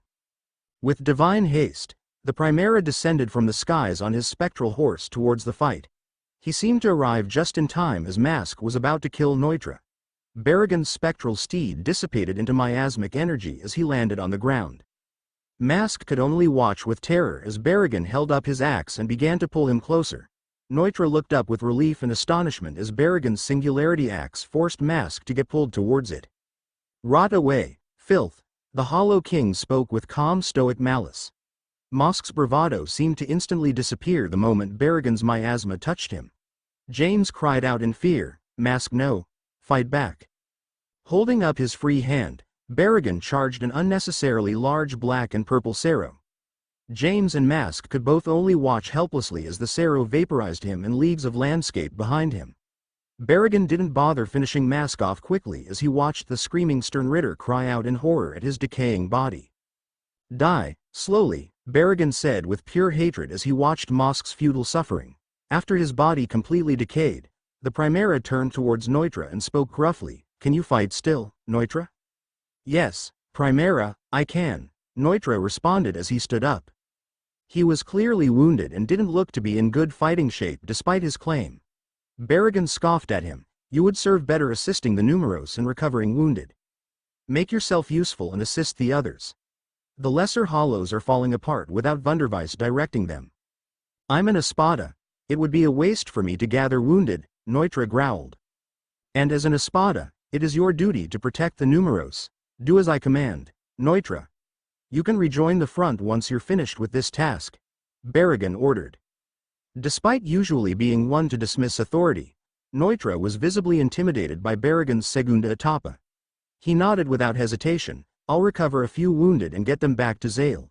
Should I help Wunderweiss too? I will take care of that, Baraggan bellowed before flying off. Wunderweiss versus Robert Acutron covered in gunshot wounds. Wunderweiss coughed up blood as he tried to get up. He saw Robert Acutron slowly advancing with a stoic determination. The mustache Quincy spoke with strong distaste, You creatures fight like animals. You may resemble a human, but your kind are nothing but a rabid horde of barbarous monsters. What was that power you just used? Wunderweiss asked as he finally managed to stand up. Robert Acutron tilted his head at the Espada. Your ability to stand is quite remarkable considering your current condition. Not going to tell me, huh? Wunderweiss followed up. The Stern Ritter sighed. I find it foolish to explain my abilities to an enemy, but for the sake of humoring your dying moments I'll tell you what my shrift is. N for Nexus. Nexus. So that's what the portal was then, Wunderweiss grimaced as he felt himself swaying. There's far more to it than that, but yes. The difference between our power is apparent. I haven't even used my Volstandig yet. Surrender, creature, and I'll show you mercy. Make one more step and you're dead, Robert announced as he raised his pistol. The Septima Espada shook his head. This fight is far from over, Stern Ritter. You can barely stand, don't make me kill you. We didn't even come to exterminate your kind. Our Emperor demands assimilation into his grand army and your obedience to his divine rule. Stand down and you will be spared, the Stern Ritter followed. You offer subjugation over extermination? That's even worse, go to hell. I would rather die than be a slave to your kind. Wunderweiss growled with uncharacteristic anger. So be it, the Stern Ritter shook his head. Before either opponent could make a move, however, they noticed a massive meteor falling through the skies. Robert looked up in shock at the sight of Baraggan and Gremmy both fighting each other in their ultimate forms. Gremmy, that fool, he'll kill us all with that meteor, Robert spat. Wunderweiss looked up as well and saw Baraggan launching Gremmy into the meteor with the incredible power of his Segunda Etapa. Did that Espada just transform into a second form? Robert gawked at the sight in the distance. You underestimate the might of the Espada, open extinguer. Wunderweiss bellowed as his body glowed in purple and black energy. Robert Accutrone stepped back with calm cautiousness as he watched the Espada enter his release form. The Stern Ritter frowned at the sight of it. So you've chosen death. Wunderweiss' release form was something interesting to behold. He looked similar to his base human form, but was completely covered in hollow-like armor. It was almost metallic-looking as it had sleeved plates covering his limbs and back. His mask fragment was shaped into a full visor-like helmet now with what appeared to be vents coming out of it. His violet eyes were shining brightly through it and his scleras were now black. On his right arm there appeared to be purple crystal-like blades sticking out and his left was an unusual-looking nozzle cannon. Robert didn't take much time to examine him as he immediately fired a barrage of reishi bullets. Wunderweiss dodged the bullets relatively easily but was shocked to see a portal appear out in front of the bullets. He looked around desperately for another one to open, but to his shock dozens opened in all angles around him as bullets rained on him from all directions. Holding up his extinguisher arm, he tried to suck in the reishi bullets and nullify them. To his relief it was successful as he absorbed the ones from the front portal and ran out of the barrage from the others. He wasted no time moving in to slash Robert now with enhanced speed and power. Right as he reached the Stern Ritter he slashed at the unmoving Quincy as powerfully as he could. His attack immediately went through a portal and reopened in one behind him. The Espada felt a slash go across his back now much to his horror. His own sword was embedded in him from behind. The Stern Ritter then closed the portals cutting his arm off and leaving it stuck into his back. Robert didn't give Wunderweiss a moment to react to the aftereffect as he fired several point-blank shots at his head. Wunderweiss dodged all but one, but it was still enough to send him flying back into the ground. Robert took this brief pause to glance up and narrowed his gaze in shock when he saw the supernova go off where Gremmy and Baraggan had been fighting. Many of the nearby soldats and lesser hollows all went flying to the ground from its concussive force. He killed Gremmy, this is bad. At this rate the elite Stern Ritters will have to join the fight, the Stern Ritter thought concerned. Leaping up during the man's distraction, Wunderweiss fired his cannon releasing a massive energy wave towards Robert as well as reishi bullets. The man leapt out of its trajectory but was quickly met mid-air by the Espada. Expecting the portal this time, Wunderweiss used his left arm and nullified the area in front of him. Robert predictably tried to create a portal but failed much to his disbelief as the Espada jabbed a hand through his chest. This quickly sent the duo crashing into the ground. Wunderweiss' successful attack was short-lived as he felt the saber pierce his stomach upon landing. Wunderweiss couldn't move in this state and could only watch in shock as Robert shot him in the head again. Both his hand and the saber came loose from the force of the attack causing injury to both fighters. Robert dropped his blade as he clenched the wound from Wunderweiss' hand. He immediately activated Blood Vene to start healing and with his other hand, he repeatedly shot the downed Espada. His Hueco is remarkably strong. I don't know how I haven't vaporized him yet, Robert thought incredulously. Now healed up a bit, he retrieved his sword and moved in quickly to impale the Espada through his remaining extinguisher arm. Charging a massive amount of reishi into his pistol, he held it over the Espada's downed body. You won't live through this shot. Before he could make the shot, however, Hueco charged in closer and bashed the man away. With his pistol still charging, Robert grimaced in annoyance. Why haven't you men killed this damn thing yet? A nearby soldat quickly apologized. Sorry sir, but its armor is too tough. The stern Ritter aimed his weapon at Hueco now as he finally fired the supercharged Reishi blast from it. To his disbelief, Hueco countered with a Sero of its own.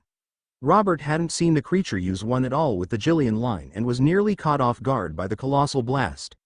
Thinking fast, he opened a portal between both blasts, causing them to go shooting through it. Both his blast and the Sero then came out of dozens of more portals all around Hueco. Both blasts were weakened by this division of power, but it proved effective at finally bringing the Manos Guardian down. Massive holes covered its body now as the creature collapsed next to Wunderweiss. The Jillians quickly fell into disarray as Hueco fell, making them easy targets for the soldats to focus down. Keep it up, men. I want these Jillians dead, Robert commanded before making his way towards Wunderweiss, who was still alive somehow. Right as he reached Wunderweiss, he felt several tentacles snatch all four of his limbs, holding him completely still. A Sero then shot through his chest from behind, much to his horror. Robert immediately formed portals to cut the tentacles off of himself, but he fell to his knees from the surprise attack. Nearby soldats opened fire on the newly arrived combatant, but they were swiftly wiped out by a barrage of ballists. You cut off my tentacles with portals? You damn bastard, the voice of none other than Lupi announced. Lupi's tentacles were quick to regrow as he moved in and fired another Sero at the injured Robert Acutron. The man barely dodged this one as he rolled out of the way and turned around to face his opponent. Lupi was in his Resurrection and looked pissed. Blood covered his white attire, which was a clear indicator that he had been killing a lot of people. Robert coughed up blood and felt his vision fading as he looked disgusted. How did you sneak up on me? I can camouflage myself as well as my powers. Fun little trick for surprise attacks against assholes like you, Lupi replied. Unlike his typical smug self, the Arrancar seemed very serious and upset. You're not even an Espada. What makes you think you can stop me when this one failed? Robert demanded as he forced himself to stand again. You're not going to kill Wunderweiss. I'm his Fraction and it's my duty to protect him, Lupi replied. I've had just about enough of you monsters. Vollständig, Robert shouted as a surge of Reishi blinded the battlefield. During the Stern Ritter's power-up, Lupi was quick to retrieve Wunderweiss' mangled body and gain some distance. He didn't make it far before a winged Robert crashed down in front of him. The mustache Quincy was now in his holy form and looked completely healed, much to Lupi's concern. I think it's about time you got a taste of my true power, Hollows, Robert announced angrily as brandished his blade. Before he could do anything, however, a terrifying Baraggan landed in front of him. Robert actually backed away when he saw the miasma instantly decay all nearby soldats. His eyes were wide with shock as Baraggan slowly advanced with his axe raised. Lupi looked terrified of Baraggan as the Primera glanced back at him. Lupi, get Wunderweiss back to Zale. As you command, Primera, Lupi nodded without hesitation as he began to flee. Baraggan didn't give Robert a chance to stop them as he moved in for an axe sweep. A cloud of miasma flew towards the Stern Ritter, engulfing him in its power. Before the power could hit him, Robert Acutron disappeared through a portal. Baraggan looked around annoyed, half expecting the man to reappear, but he didn't. Did he just flee? I suppose he's not entirely foolish then. Looking over the disarrayed Jillians and the downed Hueco now, Baraggan let out a massive hollow howl. The Gillians immediately reformed ranks and many nearby ones moved to drag Hueco away. Baraggan could sense a small amount of spiritual energy coming from the creature as he watched a dozen Jillians drag Hueco back past the Jillian line. The Manos Guardian is still alive, but it's dying. Hueco and Wunderweiss won't be here to direct the Stengard. Someone has to keep them in line, but I'm needed at the front. Baraggan remained there for a moment as he watched the various battles unfolding in the distance. He was drawn from his oversight when Nnoitra came running up with Tessera over his shoulder and dozens of Arrancars. Among them included the original Horned Rudborn. They all looked relieved to see Baraggan there. The Primera glanced at Nnoitra. I need you to protect the Stengard, Nnoitra. Wunderweiss and the Manos Guardian are both out of the battle. Make sure nothing reaches Zale and his payload in the back. But I thought you said I could rejoin the battle? Grimmjow and Nell are getting their asses beat right now, Nnoitra protested. Zale has the payload in the back. I need someone here in case that Stern Ritter that was fighting Wunderweiss returns, Baraggan explained. I thought you killed him though. Nnoitra tilted his head in confusion. No, he disappeared. Be on your guard and cover the line. I don't like the idea of entrusting this to you, but I have to help Stark and Haribel against their leaders, Baraggan explained. Fine, murder those assholes for me, Primera. I'll watch the Numeros as they fall back and keep stern Ritters off the Jillians, Nnoitra nodded. Fight well, Octava, the Primera replied before making his way to the front. Looking around at the various Numeros and other Arrancars remaining, Nnoitra spoke to them. Those of you that can still fight, stay here and hold the line with me. Rudborn, get your clones to take the wounded back to Zale. Rudborn nodded as he directed various clones to carry away wounded Arrancars. Most of the Numeros stayed however along with a vast chunk of Rudborn's clone army. They stood in line and watched as more Quincy soldats charged forward. Jillians keep firing. Focus your assaults on that group. Nnoitra commanded the Jillians as he pointed towards the stern Ritters around the pinned Aeon in the distance. Dordoni, Chiruchi, and Gantinbane all ran up shortly after he took command of the Stengard. They looked at him somewhat relieved but also concerned. Nnoitra, where's Wunderweiss and Huller? Chiruchi asked concerned. Injured. Baraggan ordered us to hold this line and guard the wounded to the rear. Zale should be deploying the payload soon. If you guys can still fight, then stick around and help my ass out. Some stern Ritter ran away when Baraggan showed up, but he's probably still here. You want our help? Chiruchi asked a bit disbelievingly. Yes, Nnoitra said almost painfully. Dordoni smiled. It would be our honor to help you, Octava. Zamari, and Yuzu. Zamari appeared to be leaving the battlefield now as he held Yuzu in his grasp. He was completely behind the Jillian line now. His escape was short-lived however when Bambietta blocked the way forward with a series of chain explosions. Zamari stopped instantly before crossing into them, causing Yuzu to yelp as she closed her eyes. I'm going to return you to your brother, Yuzu Kurosaki. He's on his way back now, but we need to get you away from the elite stern Ritters, Zamari tried to explain to the terrified teenager. Yuzu didn't have time to muster a response as Bambietta's voice echoed loudly. You're not going anywhere with her, Arrancar. Slowly turning around now, Zamari made eye contact with the winged Bambietta. She stared Zamari down with intensity. Hand the girl over, now. No, I will not allow you to use White's sister as a bargaining chip, Zamari responded sternly. The dark-haired woman shook her head. You hollows probably think you're winning right now, but you're not. The elite stern Ritters are going to kill all of you. Hand me the girl and I'll let you crawl back into whatever hole spawned you. The High King is on his way back right now. Your invasion will not succeed so long as our king lives. I will gladly die to protect his sister from fiends like you and your Wandenreich, Zamari countered. Yuzu looked up at Zamari somewhat uncertainly. Is Ichigo really coming here? He is. Yuzu Kurosaki. Stay with me and I will keep you safe until he arrives.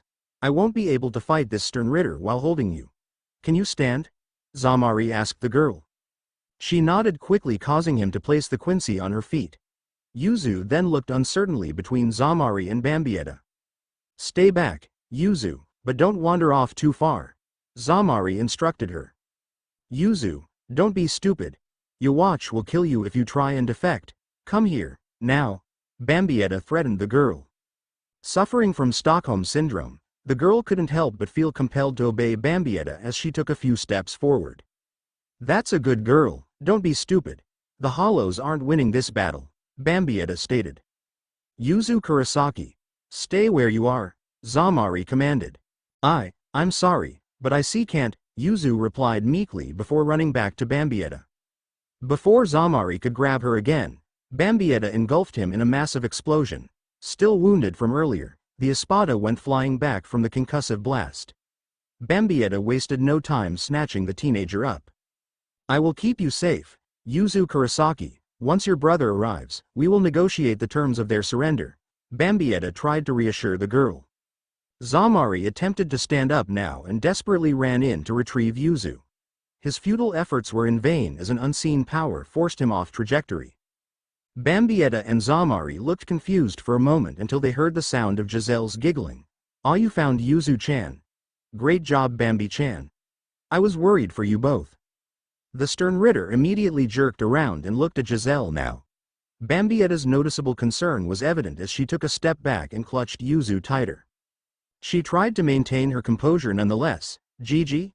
When did you get here? And, are those all zombies? Yep. Nianzal, Berenice, and Kangdu all got killed by hollows. I went ahead and picked them back up for us to use. I found some Arrancars too.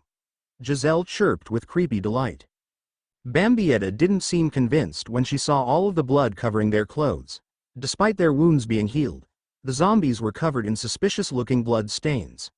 Ones she was familiar with seeing before. I have Yuzu now, you should return to the battle, Bambietta said after an awkward silence. In this pause, Zamari attempted to swipe Yuzu again, but failed due to Nenzol's power. Giselle continued to smile, but her eyes were dark and sinister. She spoke with amusement. You should let me watch Yuzu-chan, I'm better suited to protecting her now. Did you kill Nianzol, Berenice, and Kangdu? Bambietta finally asked the zombie Ritter. The ditzy psychopath put a finger to her lips. Why would I do that? They're our allies after all. I'm not giving you Yuzu, Bambietta blurted out immediately afterwards. Giselle frowned. Ah, why not? The Hollows know who she is, and this guy is trying to take her. If you want to make yourself useful, then get rid of him. Bambietta hid her fear with commanding annoyance. Give me, Yuzu-chan, Giselle followed up in her dark and creepy voice. Yuzu shivered from it as she was well aware of Giselle's true personality. Why do you want her? Bambietta demanded. Before Giselle could answer the question, a storm of reishi bullets littered the area as BG-9 and Zale arrived. The pink-haired Arrancar was noticeably annoyed as he saw the bullets wind off the bubble-like area they were all standing in. Seeing Zamari getting caught in friendly fire, Zale immediately raised his hand. Cease fire, BG-9. Zamari is over there. More Arrancars. Shit, come on Yuzu, let's get out of here. Bambietta shouted as she attempted to fly away. Her escape was cut short when the Kangdu zombie batted her out of the air. He pinned Bambietta down as activated his iron skin. Despite her explosive retaliation, Bambietta's attacks couldn't do much to get the zombie off in time. Bambietta could only watch with horror as Giselle now wrapped an arm around Yuzu's shoulder. She spoke with malicious delight. There, that wasn't so hard, was it? Zale and his entourage walked up as they watched this scene and had bewildered expressions of horror. The scientist himself jaw-dropped when he saw the Arrancar zombies up close now. Yilfort, you killed my brother, Zale hissed with fury. Giselle chuckled almost evilly. He was already dead, but I reanimated him. Zale's typical attitude was now one of hatred and anger. Damn it, you'll suffer for this, Quincy bitch. You wouldn't want Ichigo's sister to get caught in the crossfire, now would you? Giselle smirked. Yuzu, run, Bambietta shouted as she attempted to draw off the zombies and attack Giselle. Despite Nianzol's winding power, it couldn't fully negate the concussive explosion of her attacks. Deploy the payload, now, Zale said venomously to a few nearby Arrancars with him. One of them with black hair and an unusual mask fragment addressed him concerned. I thought we were waiting for that, sir. We still have wounded coming in behind the Jillian line. Do it Araniero, Zale hissed. All of it or just for this bunch? He asked. All of it. I want these Quincies dead. Zale lost his cool as he shouted angrily. Yuzu didn't hesitate to attempt running from Giselle during Bambietta's distraction and Zale's tantrum, but it was ultimately futile as Giselle held up her hand and froze Yuzu in place. She felt a horrible uncontrollable itch in her bloodstream now as her body betrayed her and stopped in place. Why did you stop? Run Yuzu, Bambietta shouted. It's no use, Bambi-chan. I healed her arm a while back and I left a little surprise in there in case I needed to do this, Giselle smirked. Bambietta attempted to move in and pick Yuzu up again but was too slow this time as Zamari finally grabbed her. Unfortunately for Zamari, he couldn't escape in time as the zombies all piled onto him and held him down. Now buried under Zamari, Arrancar zombies and Ritter zombies, Yuzu began to panic. Moments later her body started glowing unusually bright. Let go of me. Yuzu shouted as her fear transformed into raw spiritual power. This sent everyone near or on her flying away as a towering beacon of light shot into the sky. Everyone present gawked in disbelief at the fountain of power as it continued to shine into the sky. Damn it, that's going to draw a lot of attention here, Giselle thought concerned. She briefly turned her eyes back to the battlefield to see if anyone was coming towards the light. Noticing a few moving closer, she quickly attempted to puppet Yuzu back towards her, but it was to no avail. Yuzu almost seemed possessed in her now frenzied state of power. The young teenager immediately focused the light energy in Giselle's direction, completely engulfing her in its burning and blinding light.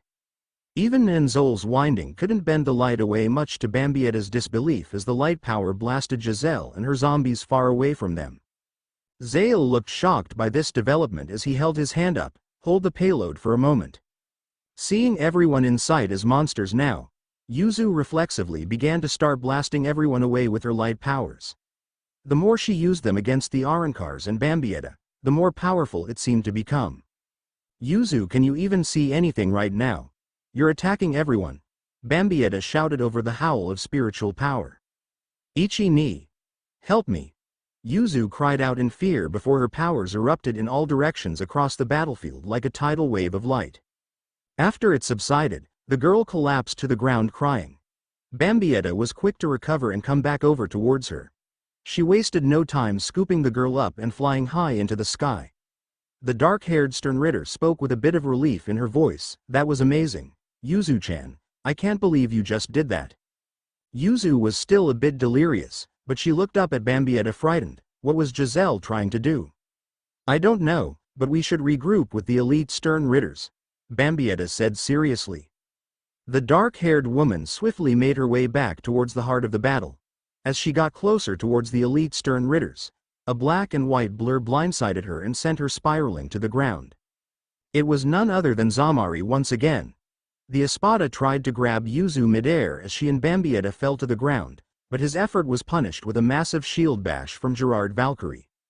The elite stern Ritter instantly caught both Bambietta and Yuzu as he landed on the ground in a heroic crash.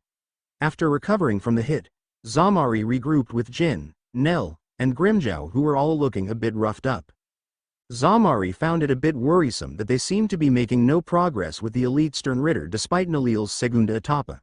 It was made ever worse by the fact that Gerard Valkyrie didn't even appear to be using any real amount of his power. "Was that the girl's power I saw just now, Bambietta?" Gerard asked.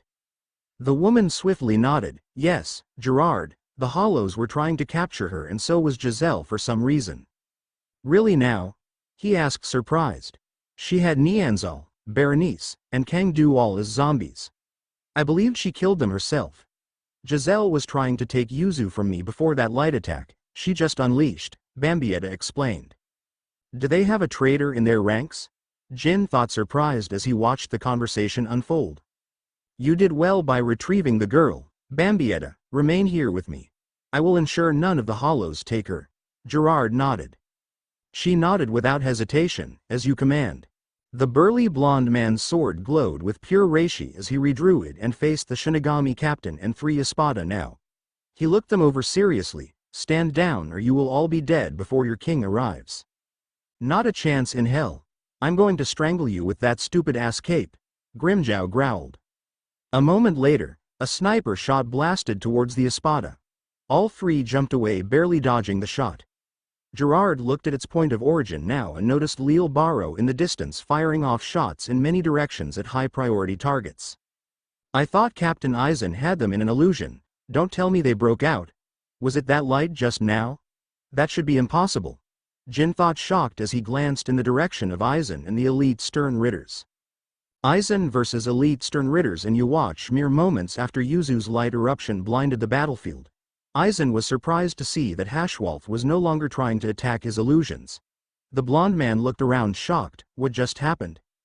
"It was an illusion. He's had us under an illusion this entire time." Lil spat angrily as he raised his sniper rifle. "How did they break out of Kyoka Suigetsu? That should be impossible for beings like them. Perhaps that light reversed my own illusion. Is it a stern Ritter's script, I wonder?" Eizen thought calmly despite the situation he was now faced with. "Whoa, what the hell is going on? Where's Gremmy and the old guy? I thought we were winning the battle," Askin said, shocked as the now lifted illusion revealed a much different reality than the illusion that they were all in previously. Looking through his sniper scope, Lil locked onto the residually fading pillar of light where he saw Yuzu. The man smirked slightly. The girl's shrift broke the illusion. It looks like the hollows are all around her, but I see Bambietta and Giselle as well as zombies. Is that why you gave Yuzu the light shrift, Your Highness? Were you expecting this Shinigami's illusions? Does this mean your almighty powers are nearly back? Hashwalth asked Yuwatch. Wait, we were in an illusion just now? Uryu asked shocked. Looks like it. That Shinigami's real power wasn't water at all. It was illusions. That's a scary Bankai, Asuka noted casually. That wasn't actually my Bankai, only my Shikai. You never stole my Bankai as I never actually activated it, Eizen replied with suave coolness. Uryu shook his head at Yuwatch. Is that pillar of light in the distance, Kurosaki? The Quincy Emperor remained silent as he stared at Eizen. Eizen tilted his head curiously at him. I suppose you were aware of Kyoka Suigetsu's real power then, yes? You tell me, Yuwatch answered stoically. Quick, deal with him before he can cast another illusion on us. Lil shouted as he fired multiple shots at Eizen. The Shinigami captain easily avoided the shots as he distanced himself. He now stood a greater distance away as he smiled at them. At this rate I might need to use the Hogyoku or my real Bankai. I wasn't expecting this development. If I had to guess, that power must have come from Yuzu Kurosaki. Strange how she was able to do that, Eizen thought briefly. Why is he so smug still? Askin asked confused. Pernida, go deal with the Shinigami. Lil see if Gerard has the girl yet, Yuwatch commanded. Pernida immediately went after Eizen as Lil raised his sniper to survey the battlefield again. He shook his head. Gerard's fighting 3 Arankars right now. Probably Espada. I'll take them out before they even know what hit them. As he fired several times, he looked annoyed by the Espada dodging his shots. He quickly refocused on other high-priority targets and attempted to shoot them down, one of which was a now recovering Aeon that was still fighting against the stern Ritters restraining it. Focusing his rifle into the back, he then saw Zale and a host of Arankars loading strange glass barrels into some type of artillery. They're attempting to deploy some type mortars in the back past the Jillian line. I'll make sure they fail, Lil said seriously as he pressed his hand on the trigger. His aim was immediately ruined as a powerful gunshot hit his arm and caused his aim to jerk skyward. What the hell was that? Lil howled in anger before spotting none other than Haribel, Stark, and Lilynet. They all landed in front with their Segunda Etapas still active. It would seem Lloyd and Royd failed to stop them, Hashwalth sighed. Enough. Let us finish this now. Baraggan's terrifying voice drowned the battlefield as he swooped in from behind and attempted to behead Yuwatch. Baraggan's attack and his miasma seemed ineffective against both the elite stern Ritters and Yuwatch as a holy energy completely negated it. Despite this development, Baraggan rapidly swung the axe at Yuwatch, trying his best to kill him. Hashwalth was quick to intercept him as the two began to duel. The Grandmaster scoffed at Baraggan. You're not even a match for me, let alone Yuwatch. Hueco Mundo will stand, and you will all die. Baraggan howled as he used his gravity to force Hashwalth into the air. I'll rip your body apart, the Primera howled as he formed a singularity overhead. To his shock, however, Hashwalth completely nullified the gravity in mere moments before coming down with a devastating holy slash. The attack was parried by a massive axe swing before another battle of blades began. You're at your maximum power right now and I haven't even used a fraction of my own. Do you honestly think you hollows can win? Hashwalth asked condescendingly as he got a powerful slash through Baraggan's armor. Meanwhile, Lil was now in a gun battle with Stark and Lilynet while Askin battled against Haribel. Eizen was still facing down Pernida, but none of them had really done anything major in their battles yet. Your Highness, look, Uryu announced, causing everyone present to turn their attention to glass canisters exploding all across the battlefield. They released a gaseous blood that was causing all of the soldats to start choking. Many of the stern Ritters fighting Aeon also began to cringe in agony as the biological weapons swept across the battlefield. A biological weapon? The Hollows looked completely immune to it. Uryu gasped as the tide of the battle was swiftly turning against the Quincy's. I will deal with this, Yuwatch said carelessly as he levitated into the air. Everyone stopped fighting and only watched as Yuwatch used a massive amount of reishi to completely wash over the battlefield and dispel the biological agent. He then formed a holy bow and aimed for the rear. Right as he was about to fire in Zale's general direction, Yuwatch felt rain starting to fall from the sky. He looked up a bit bewildered by the newly formed clouds before a voice sounded, "Getsuga Jujisho."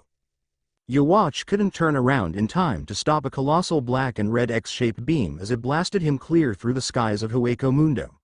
Every single one of the elite stern Ritters gawked in disbelief as Yuwatch wasn't able to stop the massive attack and went flying into the distance with it.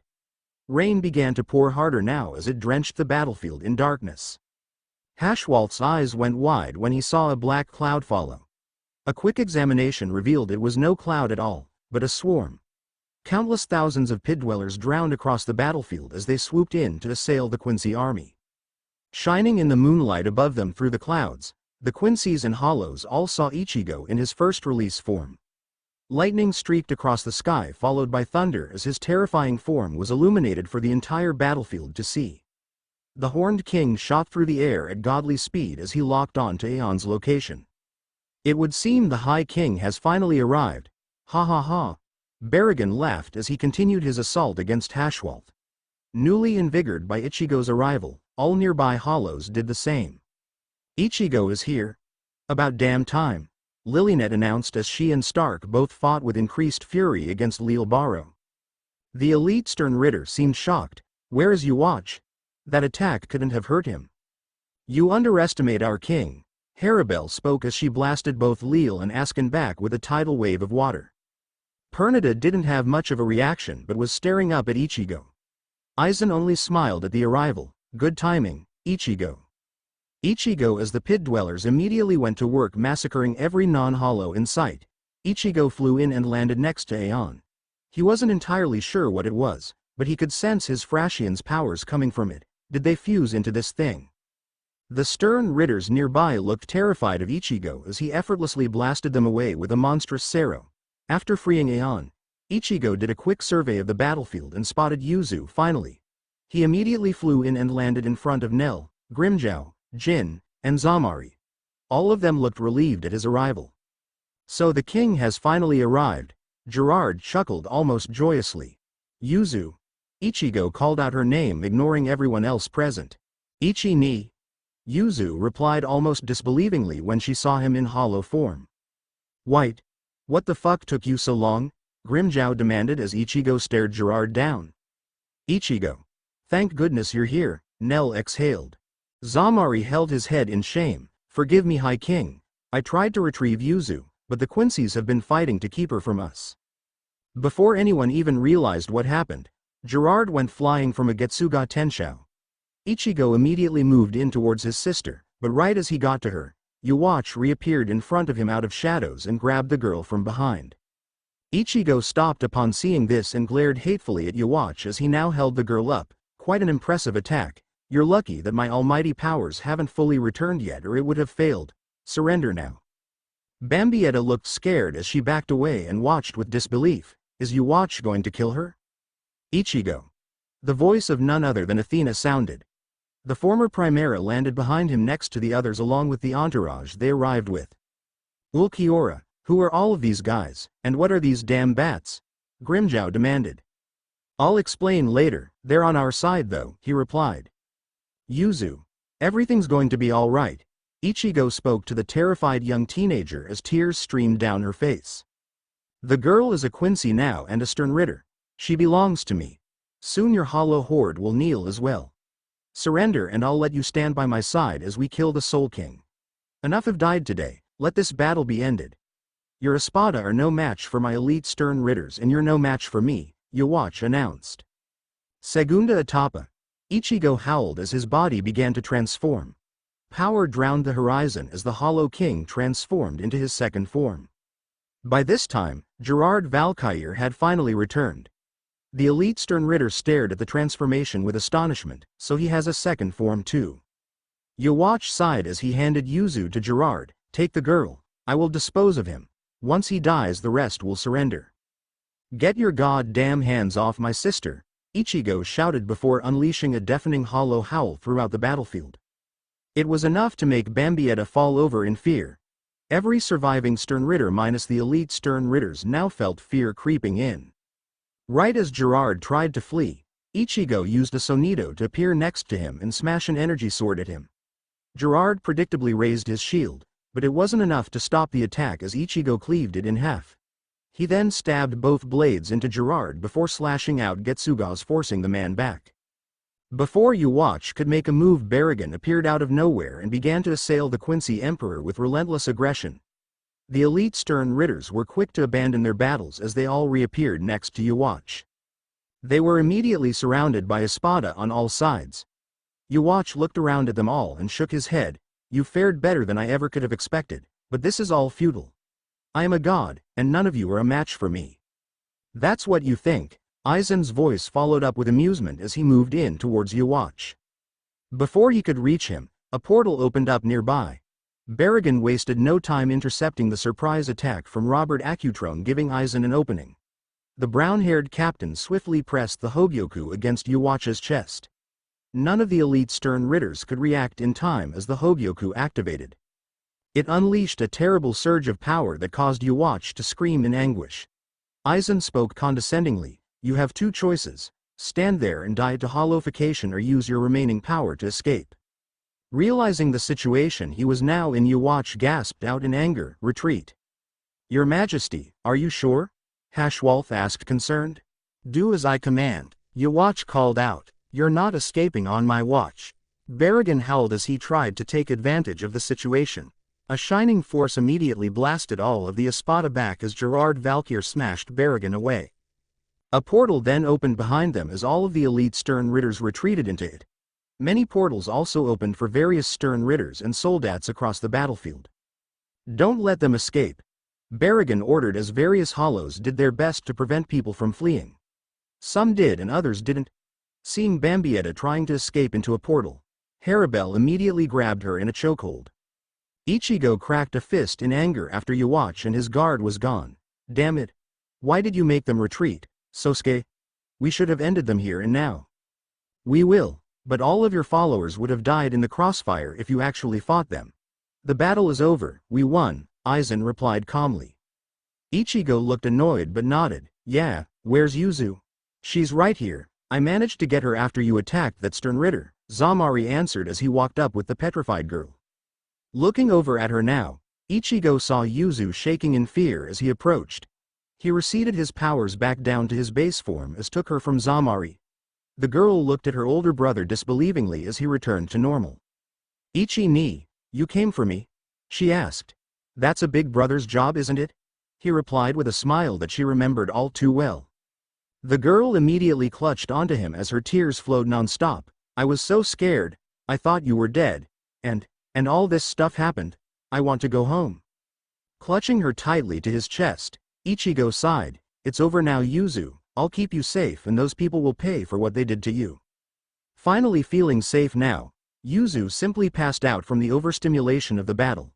Ichigo kept holding her nonetheless. "I can't believe Yuzu's okay. She even looked happy to see me." "What should we do with this one, High King?" Baraggan asked Ichigo as he pointed at the struggling Bambietta who was hopelessly outmatched in Haribel's grip. "Capture all the Quincy's that didn't manage to escape and gather them here," Ichigo commanded. "We'll gather them quickly," Ulquiorra nodded as he and the Alphas departed. A short while later, close to an hour passed in the aftermath of the battle. It was still raining, but the Hollows had no trouble gathering up Quincy survivors that couldn't escape. Various Espada and Numeros all gathered around as more and more survivors were piled in front of Ichigo. Everybody had questions about the new Hollow arrivals, but Ichigo explicitly told everyone he would explain it once they returned to Las Noches. The various Espada all offered reports on their kills to him as well as Eizen himself.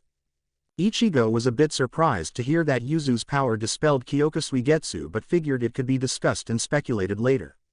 One by one Stern Ritter survivors were subdued and tossed into a group at Ichigo's feet. None had the courage to say anything and most seemed convinced that they were going to be executed. Yuzu was still unconscious in Ichigo's arms and he didn't dare put her down as he continued to watch the other Arrancars gather the survivors. Finally, one Stern Ritter was brought up with a large escort of Hollows and she was smiling. It was none other than Giselle. The Sternritter quickly made her way closer to Ichigo and spoke to him. Ichigo. It's great to see you here. The captured Sternritters present all looked a bit shocked by her words. Among them included Candace, Bambietta, Bazz-B, Liltato, and Meninas. Aeon was standing behind them as well as most of the Espada. The Chimera Hollow was still covered in wounds, but appeared otherwise fine. Is this all we captured? Ichigo asked Ulquiorra. The other Arrancar nodded. I believe she was the last one. All of the Sternritters we captured are here. From what I've been able to discern, most of the Sternritters were killed in battle. Only a few escaped. Grimmjow killed one, Baraggan killed two, and several were killed by unknown means.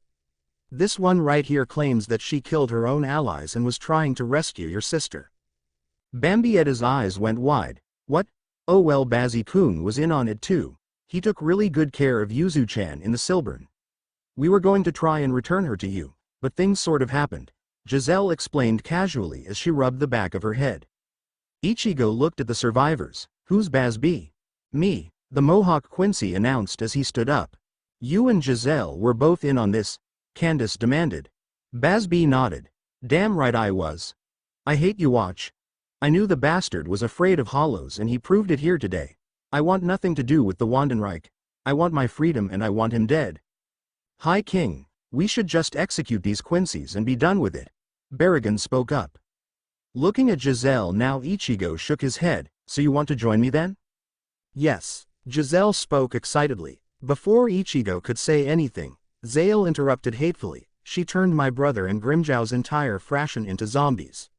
I say you kill this Quincy bitch, High King. Grimmjow's eyes went wide. What? I was wondering where those asshats were. They're all dead. These Quincies deserve no mercy, Zale hissed. I agree. Their corpses should be flayed across the entrance to the palace, Nnoitra spat. They might have useful information though, it would be wise to at least interrogate them first, Ulquiorra replied.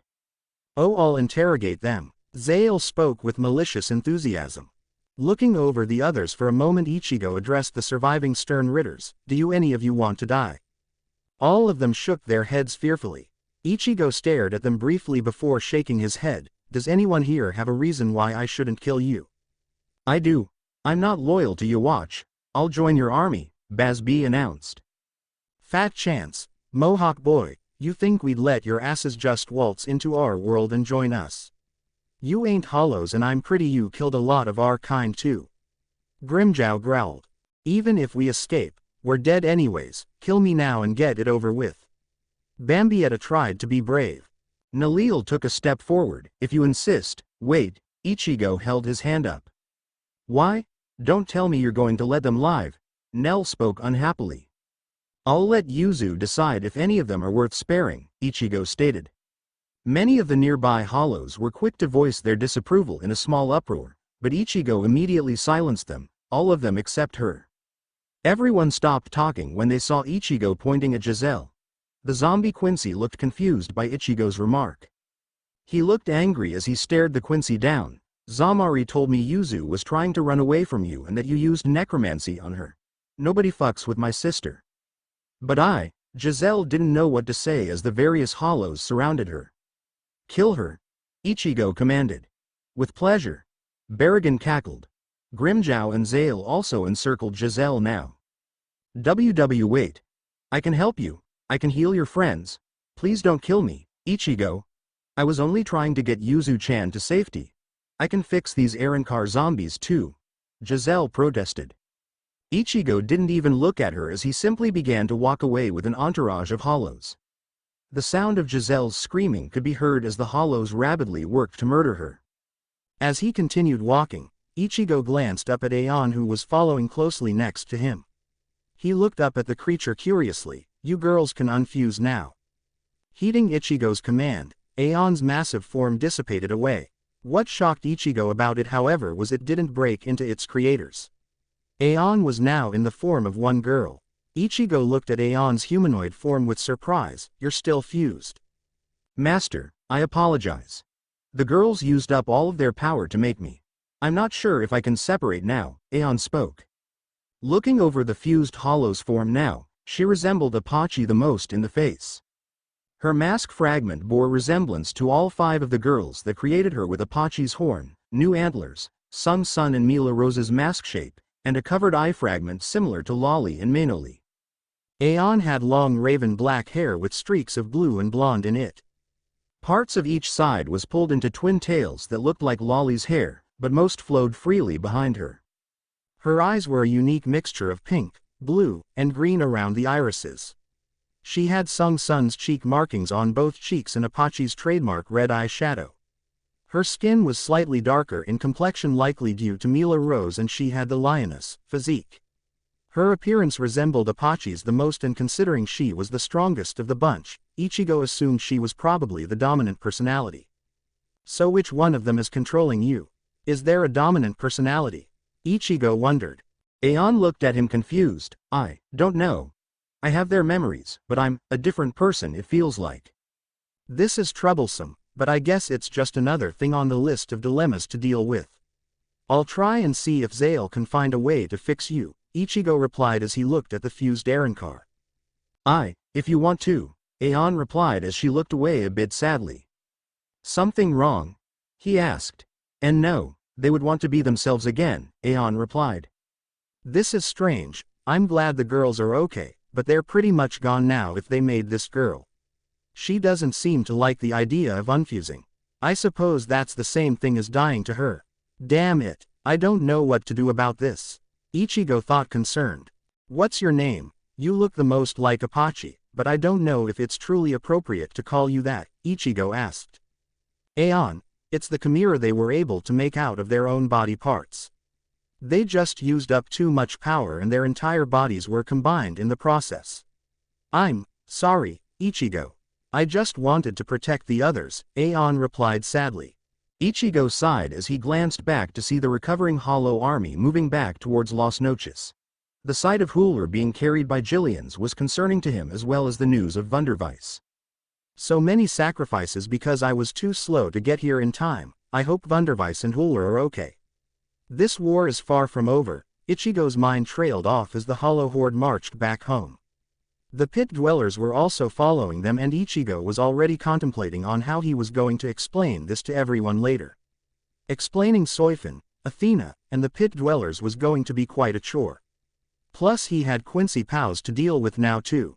Looking at the sleeping Yuzu in his arms still, Ichigo exhaled a breath of relief. At least Yuzu is okay. For a second I thought he was going to kill her. Is she really a Sternritter now? I want to have a nice long talk with her when she wakes up. Jin and Eizen, trailing in the back with Eizen now. Jin glanced at the man curiously. Aizen-sama, have you seen Konami anywhere? I didn't see him the entire battle. No, I assumed he was going to help the rear. There's no sign of him? Eizen asked curiously. No, also, what are these hollows Ichigo returned with? Who is that purple-haired one? Jin asked. Eizen shook his head. Ichigo said he would explain it later. I'm more interested in seeing Captain Soifin was with them. Why yeah, that was rather surprising, Jin replied as he looked away. Something bothering you, Jin? Eizen asked. I thought she would be dead. Yet she returned here with Ichigo. Do you think she's joining the Hollows? Jin wondered. Quite possible, though Ichigo purposely set her to be found and returned to the Soul Society. I find it odd that she is back in Hueco Mundo. It's possible she never left at all, but then when would he have had the time to pick her up? I do look forward to the meeting once we return to Las Noches. This is an interesting development, Eizen replied. It should be rather enlightening, Jin nodded. Soifin knows about me. I'll be in serious trouble if she says anything. This is bad, Jin thought as he kept a foxy grin on his face. Thank you for watching. If you enjoyed the video, be sure to like, comment and subscribe, as well as checking out the author on fanfiction.net.